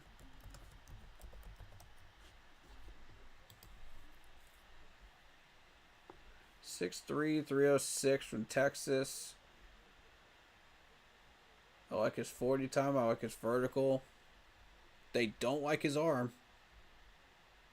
At all. Oof. Okay. 97% pass blocking, 77% run blocking. Yeah. Jackson Powers Johnson. Zach Frazier. Yes, that's two big names right there. I scouted both of them last year. And put them into my mocks. That's two big names. Cade Mays. So, if we decide to draft Jake Majors, then that would free up Cade Mays to play right guard. And back up Damian. I think it's a smart move. Honestly. It could be a smart move. That's some serious firepower at center right there. But we've got to be able to open up those running lanes too, though. That's the thing. 77%. Are we sure that's enough, though? You know, that's the issue. That's my question mark.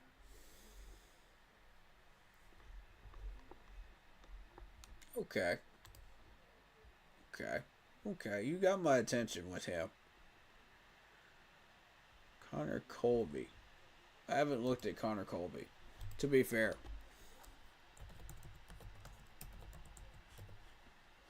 Let's see what Mr. Colby's about. Multi-role offensive alignment. Ooh, look at those measurables.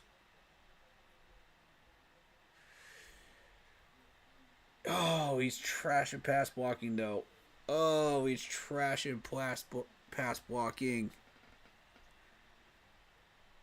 Oh, that hurts. I was about to give this dude a really good grade right now, but no, I can't do with 68% pass blocking.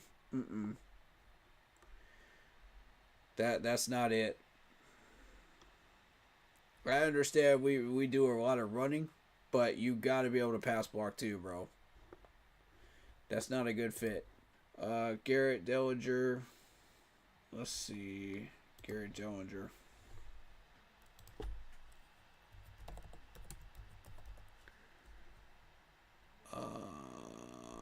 There he is. 6'4", 325. You're a left guard. Okay.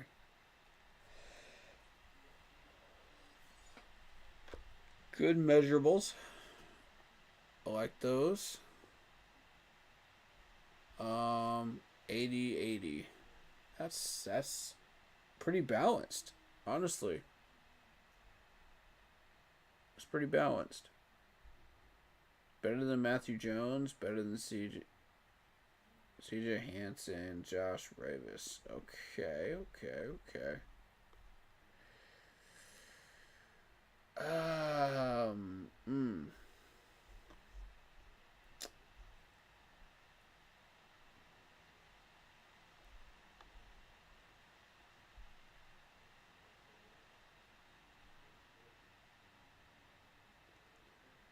I think we would be better off opening up Cade Mays to play center and guard. That way we've got another option in case we have trouble with center. You know, with Jake Majors. I think Jake Majors is the pick here. I think that's a good move, considering. We need as much help as we can get. And if that dude is still there, yeah. I like it. I'm happy with it. I think that's a good mock right there.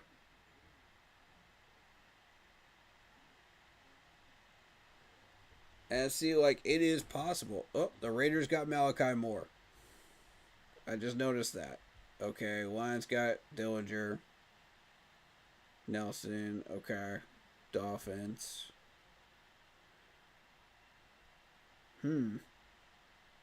Okay.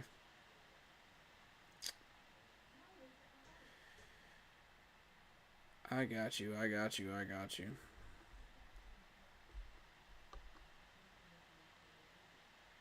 Just watching what other teams are picking here. Alright. Cool.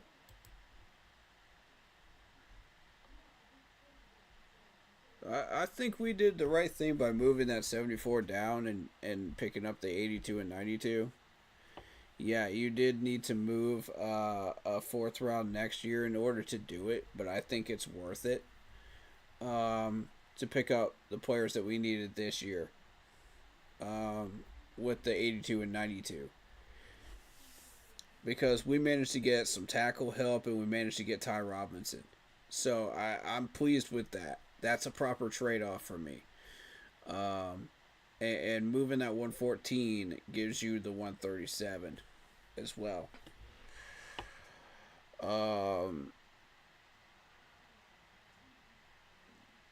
I like it.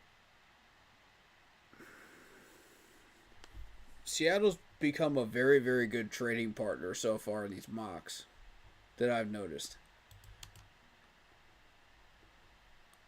Let me send that over to my team.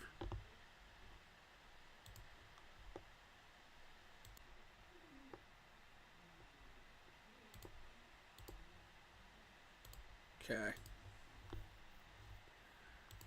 All right.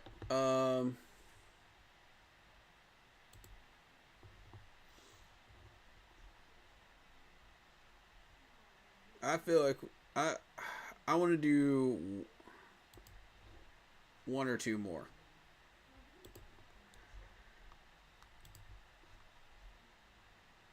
I want to do one or two more. And then that'll be it for this one.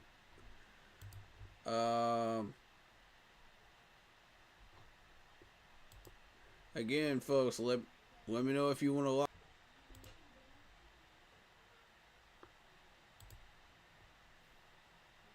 204. All right, done. Consistently, they go for that trade, so get ourselves in the 6th round. And let's begin. Another one where Jelon Walker is off the board. Mason Graham is off the board at 5. So again, you're looking at Abdul Carter. You're looking at McMillan. You're looking at Mikael Williams, Shamar Stewart here. Mike Green, if you should wish to trade down. You know. So, same people.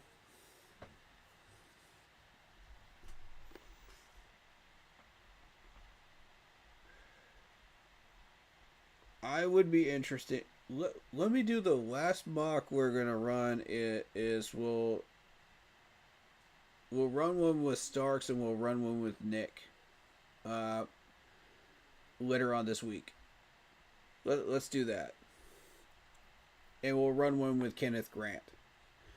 So we'll do those. We'll do those in the next mock draft stream. But this one we'll go with Abdul Carter again.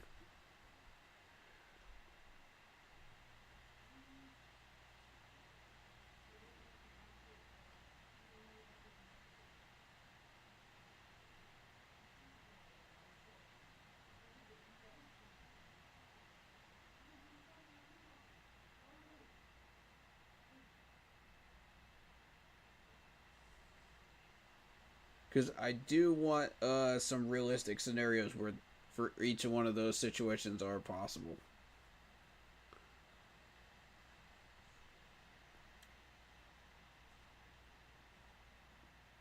Colts get Dart. I don't see the Colts getting Dart. Although it would very, very much make sense for them to pick up Dart. But I don't see them doing it. Move the 57 down to 92. Pick up a 2nd round and a 7th round. No. Move the 57 down 1 spot. Pick up a 3rd, a 4th, and a 6th next year. Ooh. Texans. That's interesting to me. That's a lot of value right there for just 1 spot. That's crazy right there. Alright, Seattle wants me to move down to 92, pick up a 2nd round and a 7th round. I mean, Seattle, we'll talk once we get down to the 70 range here. I'm not ready to make a deal with them just yet. Now this, however, fascinates me. That's fascinating. They wanted Henderson. Yep. Done deal. Got all those picks for next year. Beautiful. That's a beautiful trade. Yeah, that's highway robbery right there. Houston, what are you doing? That's stupid. Oh my goodness. Is Henderson worth all? Okay. Okay, keep it going. And 74 pick. Alright. Why is Savion Williams still here? Interesting. Normally they reach on him. They reach hardcore for him usually. That's crazy. I don't see an option. I don't see any trades coming my way. Let's see what we got. They took Wyatt. Wyatt's off the board. Alright. Guard. We still have Charles Grant. Fairchild. Okay. Okay.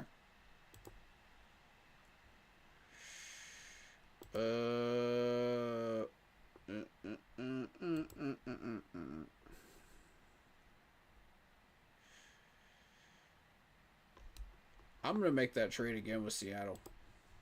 Yeah. I want your 6th. That's a very even trade right there, and I like it. I like it a lot. I think that's a really great value that we could get actually on draft day. That's very realistic. I'm down. Let's do it. You know, I'm not afraid to jump on something like that. Ooh, they took Stutzman. Okay. They reached.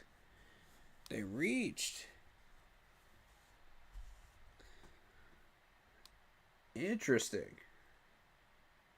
So this mock has changed things up a little bit from the last one. I see. 82 to a 98. I pick up a 135, a 155, and a 224. Interesting, Dolphins. That's good value. Open to that. I might be. I'm not going to lie. I might be open to that.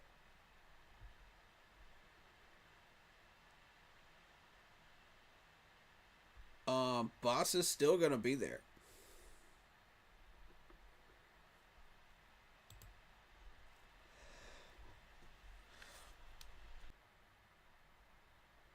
Oh. Okay. I'm starting to understand a few of these teams now. Starting to understand what y'all want now. Every mock that we do, I learn something new about y'all, man. Let's see. Shoot. Because I see what's on the board and I notice it, man. I notice it.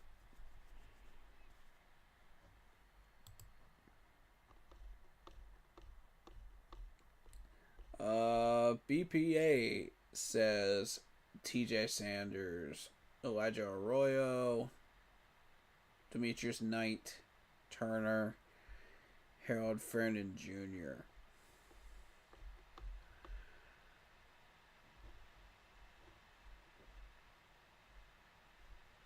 Wait, hold up. Kyle Kennard's still there? Ooh. Huh.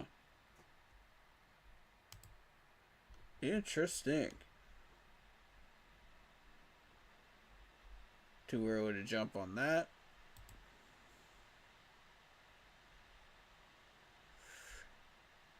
We could go Deal Walker here, and that would free up 92 to go after something else.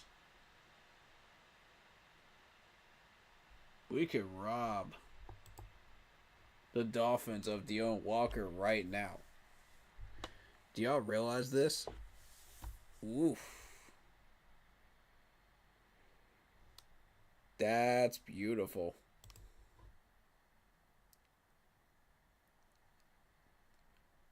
Oh, the thought of that is tempting. I'm not gonna lie to you. That's very tempting.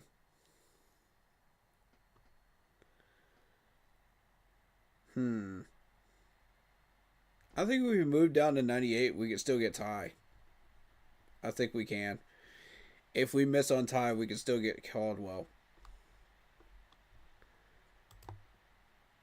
That's good picks, though. That's good picks. That's quality picks. 135, 155. I like both of those.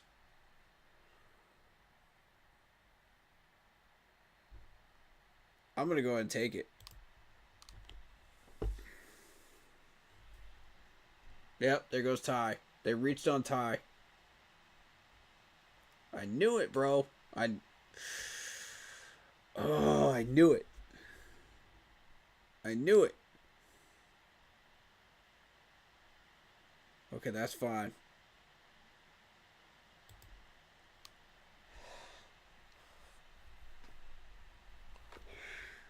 No, that's too far down. No. So Ty Robinson actually has some trade value around this area. That's what we're learning.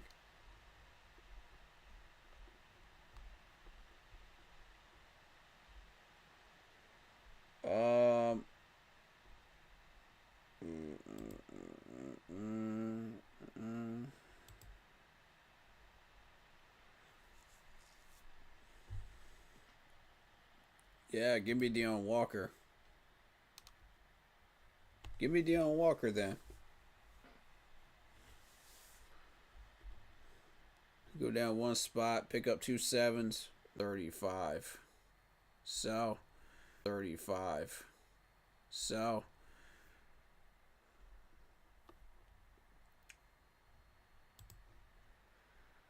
Devin Neal doesn't show up for another minute or two. We know is going to be an option at 111. No is going to be an option at 111.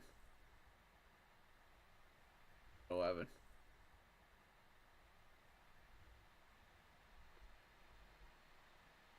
Either 111 or 155 from Malachi Moore. But I mean, if you want to go Billy Bowman, that's fine. You know,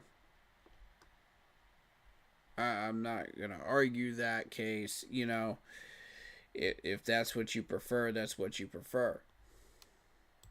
But we got a lot of other issues to deal with too. So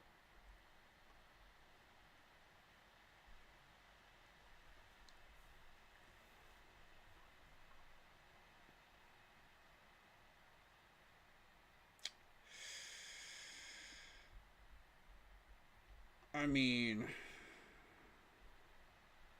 pick your favorite here. Sacrifice a little bit of running back, maybe. Pick up a running back in the 140s range. If Devin Neal is still there, we need to pick Devin Neal up in the 140 to 146 range. That's just an automatic pickup right there. I'm not even going to waste time on that one.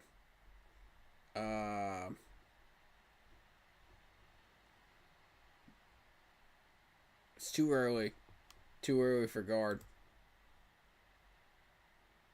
Too early for tackle as well.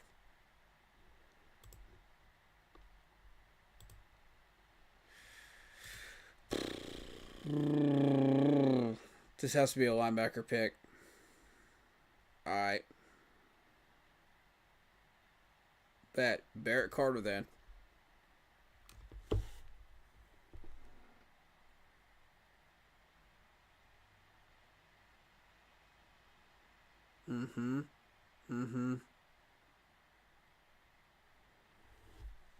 There goes Kyle Kennard.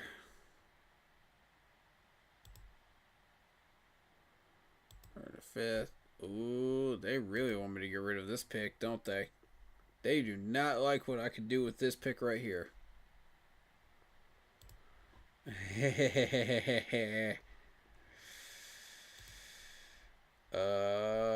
Shoot. Cause now the getting's good.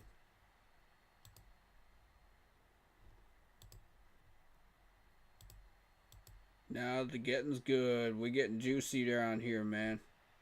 I can get Jalen Reed right now. Solve our safety problem.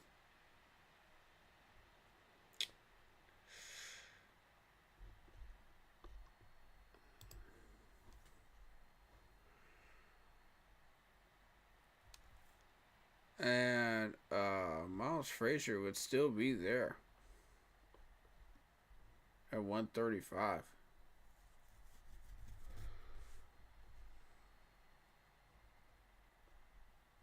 Yeah, 137. He would still be there. I think this is a good move. They're not making a move. They're not making a run on guards yet. Not just yet.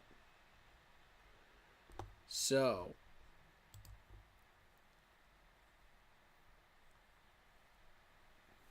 I think one of these two need to go to Noel Williams. I think the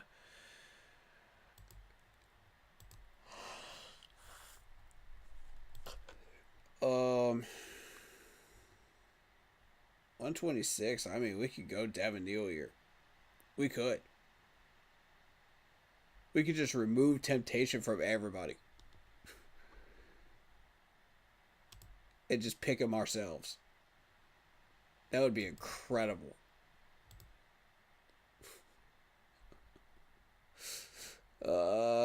Shoot.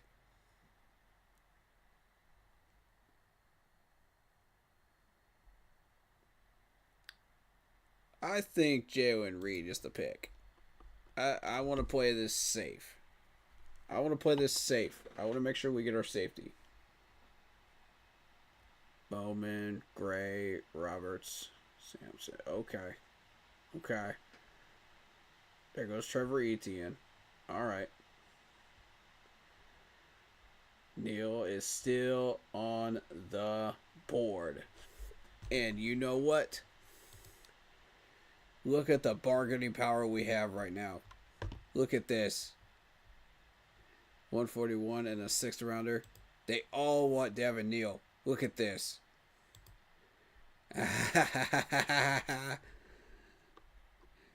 You all want him and you're not getting him. He's mine.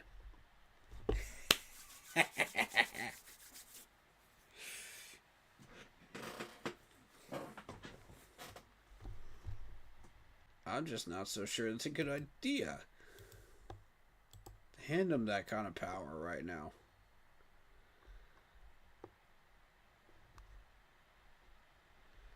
On 37.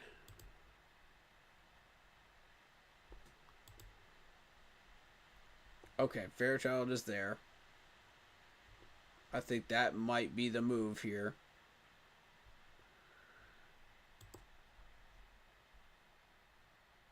Yeah, we already got our safety. We're good there. Corner. No Williams. The question here is, we got 140, we got a 146. Now, how far down are we willing to risk this in order to make sure we don't miss out on no Williams? How far are we willing to spin the bottle here? You know what I'm saying? Like, I don't know, y'all. I've seen people reach on Noel before. This is dangerous sledding. You got to be careful. One wrong slip up and he's gone. You'll never get him back. Tackle. Logan Brown.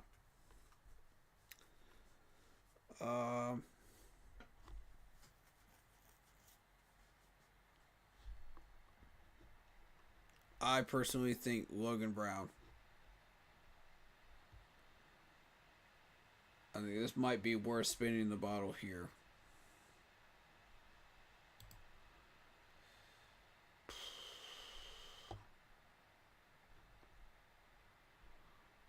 at least once, to make sure we get our offensive lineman.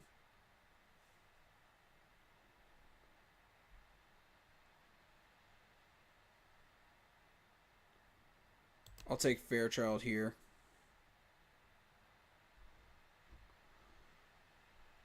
No. Heck nah. Nope. Alright. Tackle. Logan might be worth gambling this 140 on, man. He might be worth it.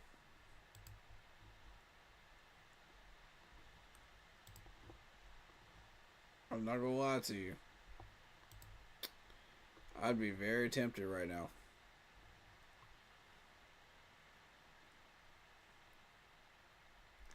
There's still a few safeties in front of Noah Williams. See, that's the thing.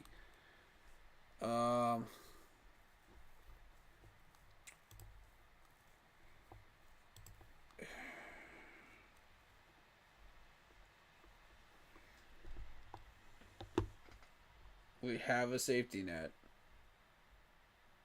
in Jack Nelson.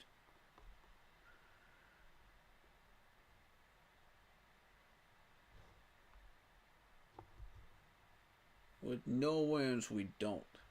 That's the problem.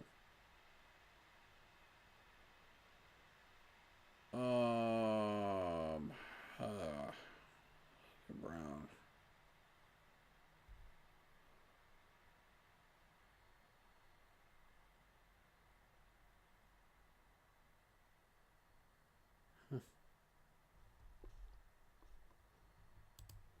This is a tough call. This is a really tough call. They're starting to make a run on corners. I'm willing to sacrifice the tackle for right now. For 6 picks. We got to get Noel. I can't miss on Noel.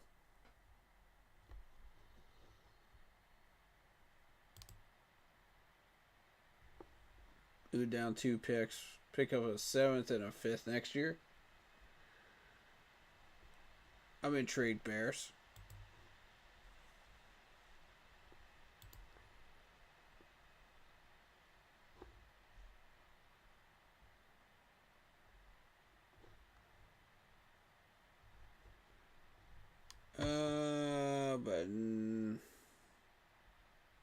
Well, it would give us that 5th that we're looking for, right?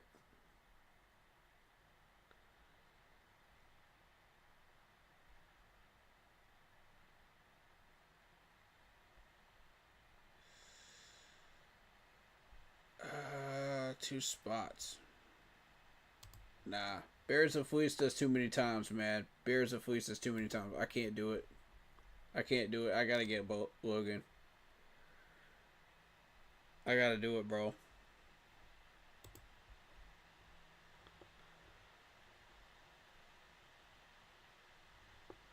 But y'all, Bears fans, you keep forgetting that we fleeced you too. We got Greg Olsen. See, they want to bring up that whole, oh, we fleeced you. Yeah, we fleeced you back. We fleeced you first. Bears fans, we got y'all first.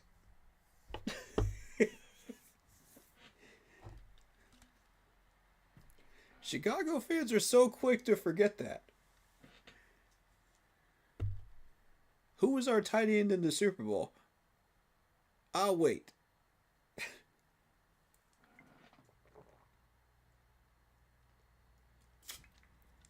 We got him for next to nothing. Y'all are so quick and ready to give up on Greg Olsen, man. And now he's our favorite announcer in Carolina. Funny how that works. Funny how that turned out, right? And I am so happy it did. Panthers fans are so happy it did, man. We all are. Yeah. Even Greg Olson himself is extremely happy it happened that way. So there you go. Moved down 6 spots and gained 164 in a 5th round next year. Interesting, Eagles. Okay, moved down to 178, getting 4th and a 6th. That's good value. Both of those are good value. Now, at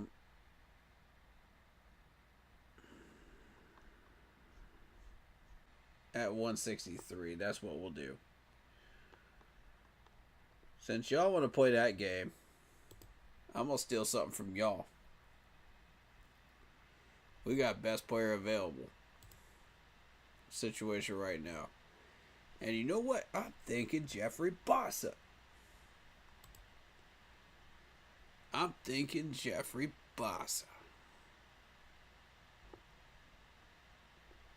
Might be a great choice right now.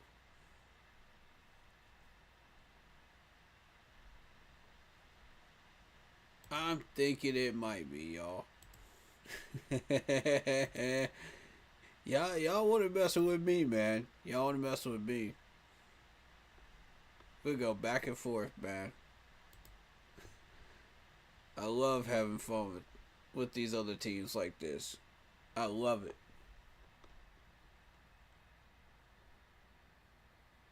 We already got our guard, man. We're good.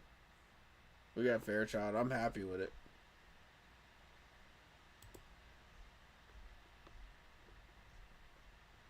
Ooh, Malachi Moore is still here too. Oh my God. Bossa and Malachi Moore. We got a choice, y'all. We got a choice. Which one do y'all want?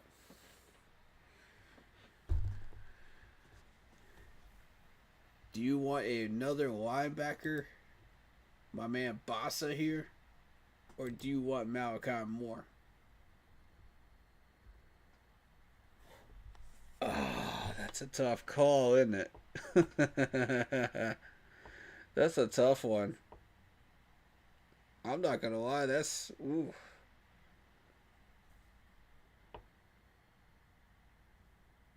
That's hard. We got Barrett Carter.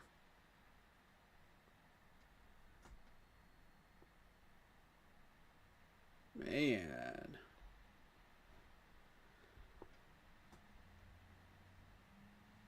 I mean, either one of these players goes hard, man. Either one.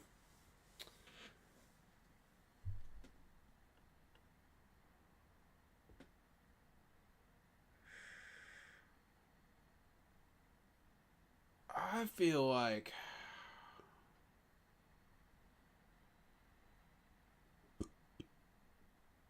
I know what Dan would choose.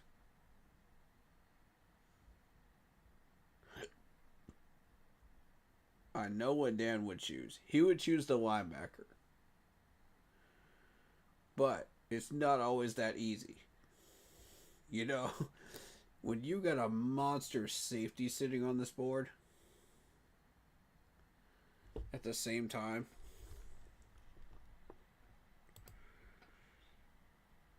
ooh.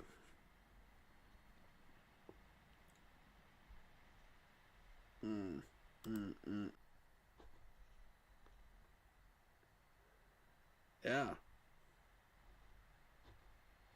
Move down to 170, pick up a 4th. Interesting. Interesting, Buffalo. Who are you hunting for?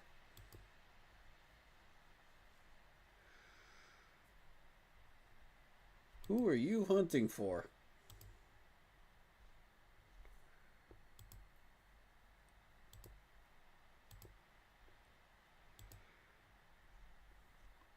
Both Bossa and Malachi Moore are still here at 163.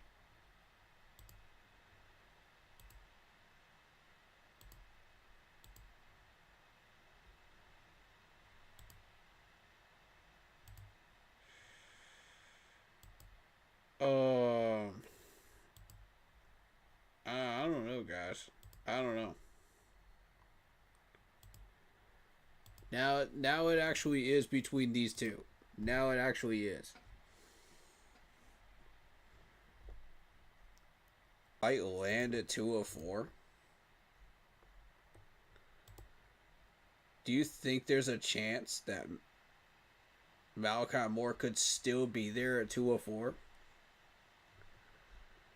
If he is, we need to grab him.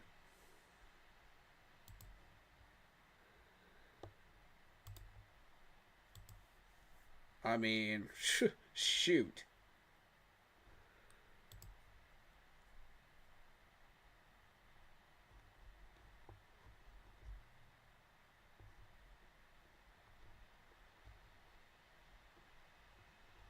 I'm taking an awful big risk here. I'll take Luke.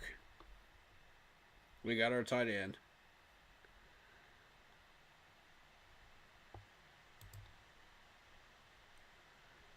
Because, I mean, at this point, we already have a linebacker. We already have a safety. There's no sense prolonging it. You might as well get your tight end.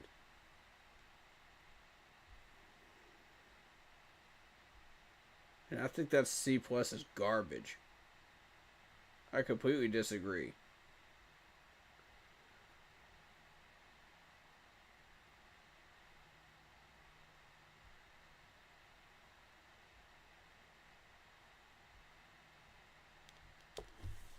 Alright, and it is officially our pick again.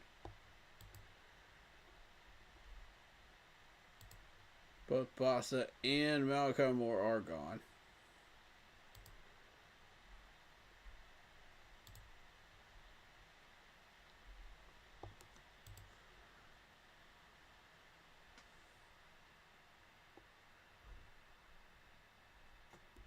Okay, so we got our guard, we got our tackle.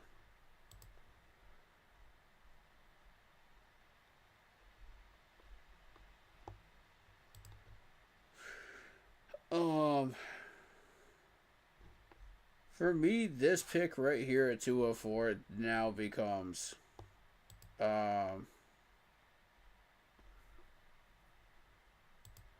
battle for offensive lineman here. Dillinger versus Jack Nelson. I'm going to pick Jack out of the two.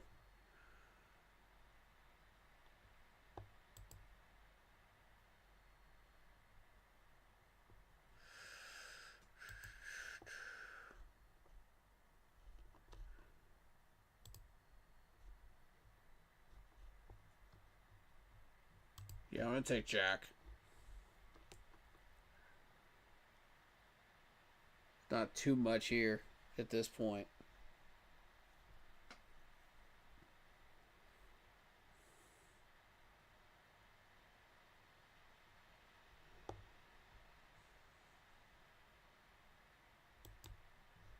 Alright, best available. Dillinger's still there. We might still be able to get some last second guard help. You know, extra guard. Fiddle Diggs. Tonka. Dillinger.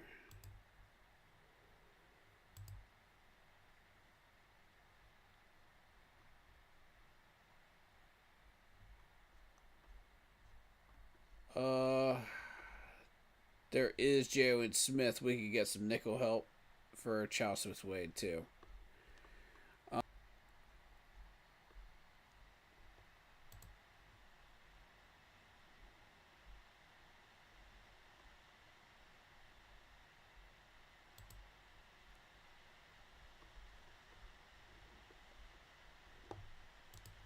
But the thing is, we already exposed Dillinger.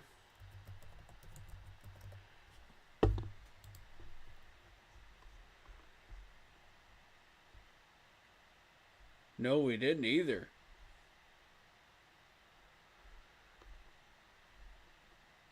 You know what? Oh, moment. Let's take a breath. Let's take a break. Let's relax. enjoy what you see.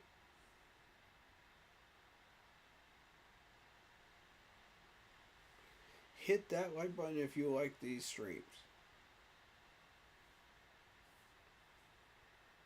Alright, so let's review. We got our edge rusher in Abdul Carter. We got our wide receiver Jack Beck. We got our defensive tackle Deion Walker, Barrett Carter. Which in this case, Bossa was available because I know our management. I would have chosen Bossa. But if I was in charge and I was GM, I'd choose Carter because I believe that Carter is better than Bossa, in my opinion. Are there better linebackers than Barrett Carter out there? Yes. You know, but that's the best. That's BPA at that point. If you're moving down 74, that's your BPA. Jalen Reed at safety, Devin Neal at running back, Fairchild at guard, Noah Williams at corner, Logan Brown at tackle, Jeremy Caldwell at defensive tackle, doubling up, Luke Lackey at tight end. I still support that move, by the way. Tackle at Jack Nelson. And our guard depth is Garrett Dillinger. So let's go ahead and save.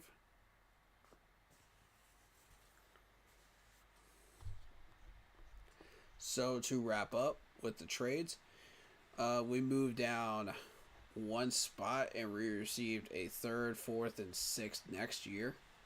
I think that's a good trade right there. And with every trade brings risks, you know, but a high reward if you're successful.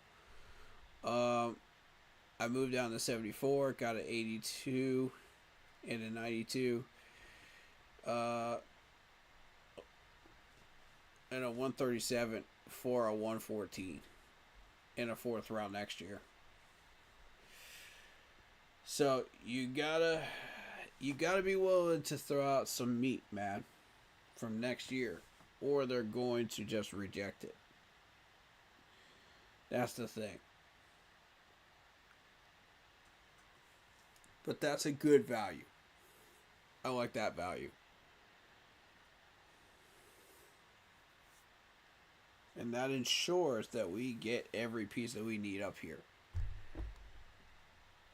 So yeah, I vouch for this trade offer right here with Seattle. Miami wanted me to move down to 98 from an 82, and I picked up a 135, a 155, and a 224. I'd call that a win. That's a big win. Because I got some really nice pieces out of that.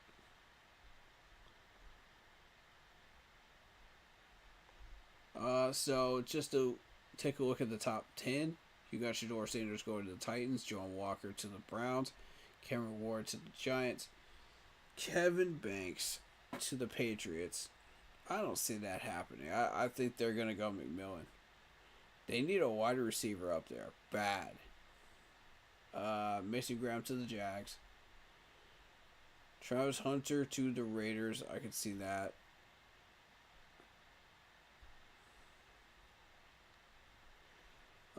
Mike Green to the Saints. So, and the Bengals pick up Donovan Matthew Golden to the Seahawks. Tyler Warren to the Buccaneers. So you would have to deal with Tyler Warren twice a year.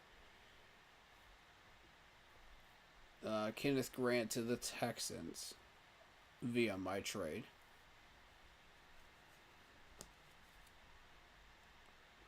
I don't even believe it's that awesome.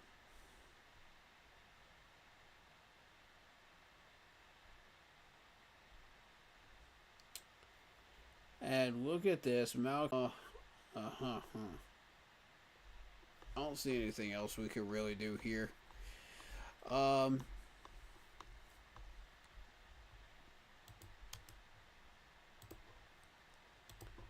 Send it over to the team. We cooked for a good uh, 3 of these tonight.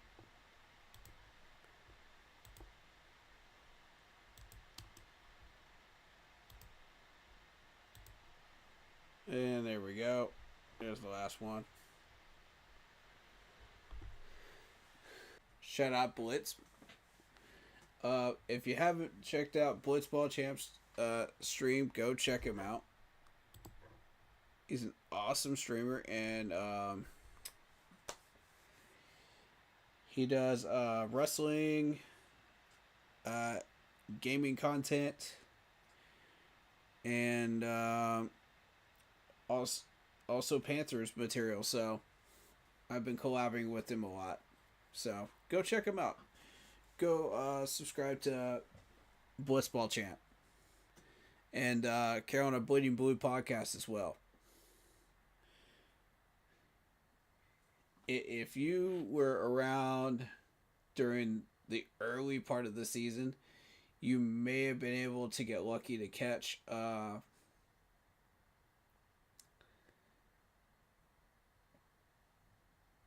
man from the Bleeding Blue podcast, but I don't know. I'd have to go back and check which streams he was actually in. I don't think he did any really this year. It was more so the year before, but he was around for a small handful of them in 23.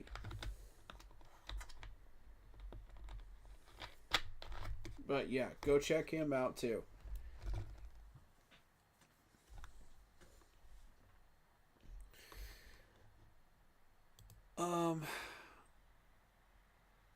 I'm honestly kind of tired. I'm gonna call it a stream here, I think.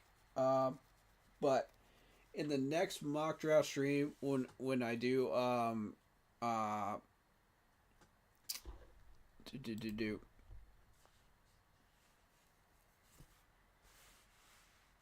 when I do my mocks, and lock in with my mocks, which are the required ones for each. So those will be the 3 that I do. And then we may mix in a 4th required one just to see what type of offer I might get. Just for fun and giggles, you never know. Maybe I'll get something really nice at 8 spot and I just won't be able to resist it, Who knows? But yeah, it's getting late tonight, and I want to get some food and I want to get some sleep. So the next mock draft stream that we're gonna do is probably gonna be Wednesday. We'll do one Thursday, and then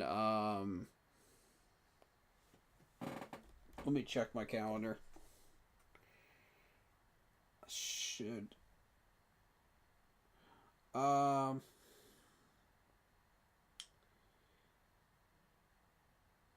Yeah, we'll do one. We'll do one Wednesday and Thursday, and then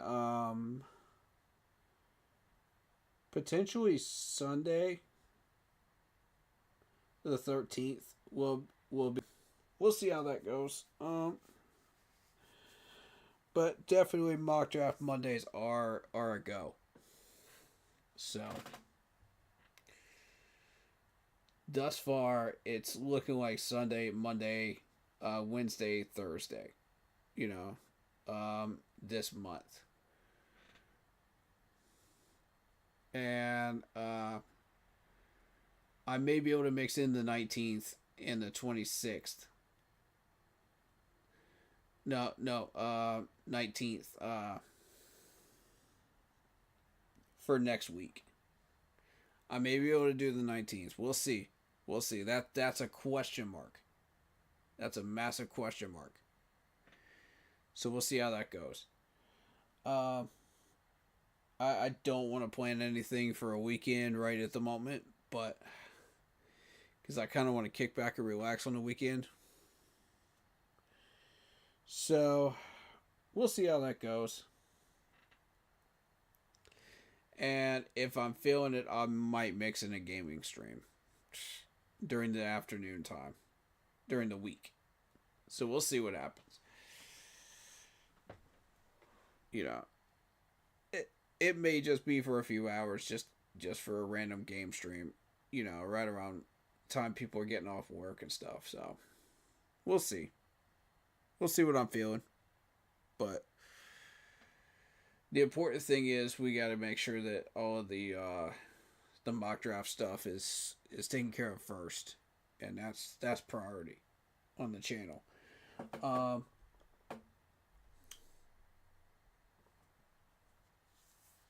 that's always priority on the channel for this month, as far as content goes. And I told people on Twitch, you know, I end up coming over here during to see what this guy can do. Maybe he can do something. I don't know. But I like the move, and I like why we made it, you know. So we'll see. But yeah,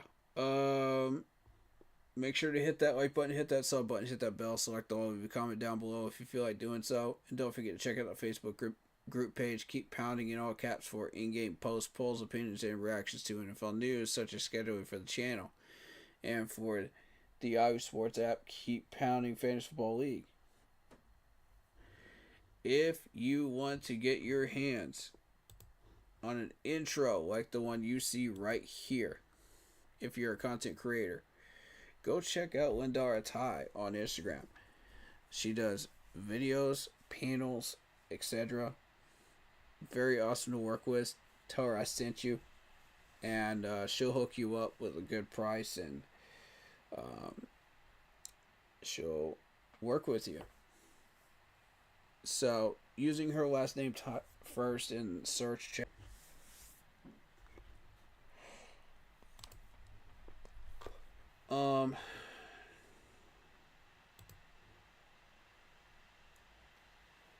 Once again, shout out to all the new subs and likes and follows. As always, you guys rock for that, and love you guys for that. Thank you so much.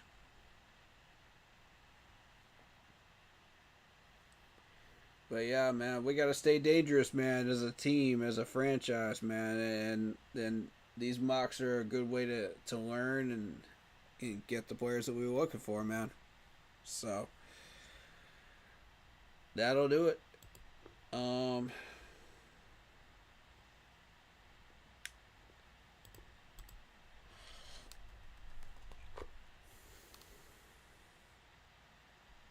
But yeah, shout out T Thompson. Appreciate you, man, in chat.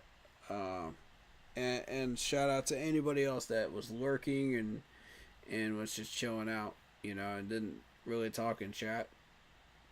You know, much love to you too. And all the people watching on the VOD too. My heart definitely goes out to you guys, because you guys just take your time with the VODs, and I appreciate it, you know. And you're showing love to the streams by doing that too, you know. And I appreciate y'all for that too, because the numbers go up when y'all do that. So thank you so much, man. It helps out with the algorithm. It helps us get found quicker, you know, for Panthers fans and football fans in general that are just learning the sport too, you know, for other countries. So we definitely encourage you guys to keep doing that. So appreciate you so much. And especially the 13,000 followers on Facebook, man. That's just insane. I don't even know how you guys got to the 13,000 mark of members on Facebook, but that's freaking wild. I honestly, I don't even know what to say. I'm I feel honored and blessed, man. I feel honored and blessed, man, because I feel like I don't even deserve it. Mm. And you really do believe in what we're doing here, so thank you so much. It's an honor and a blessing. I know we have family and friends for players, there, and for the Panthers, and who else do we know that is actually in that group too? Because we might have some Roy Riot people up in here. We might have some people from the Panthers super group, super fans, that I met up in Charlotte. Who knows, man? Man, cause I'm gonna tell you, man, I rock with some of y'all, man, up there. Yeah, y'all are real. Y'all are legit, man. I love y'all, especially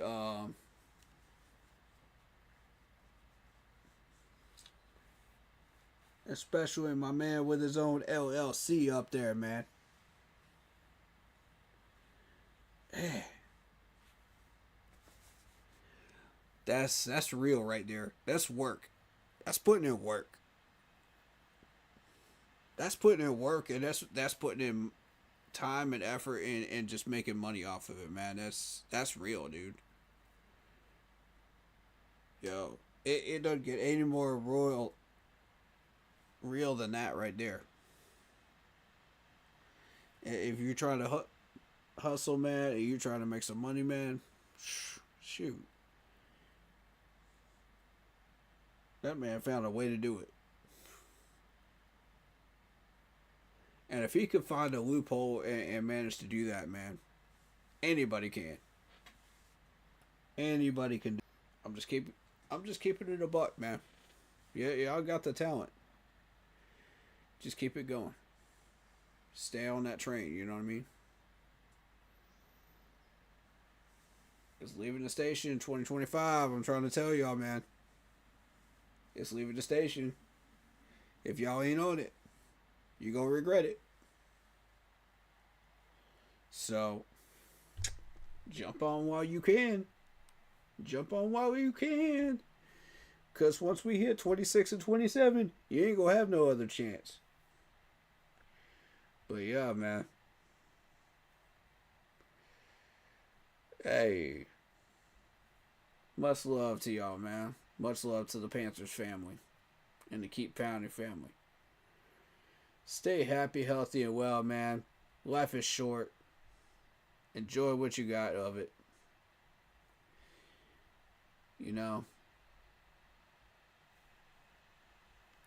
Take care of yourselves. Take care of each other.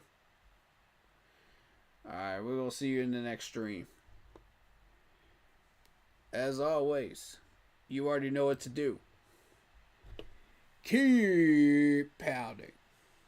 I'll see y'all, man. Peace.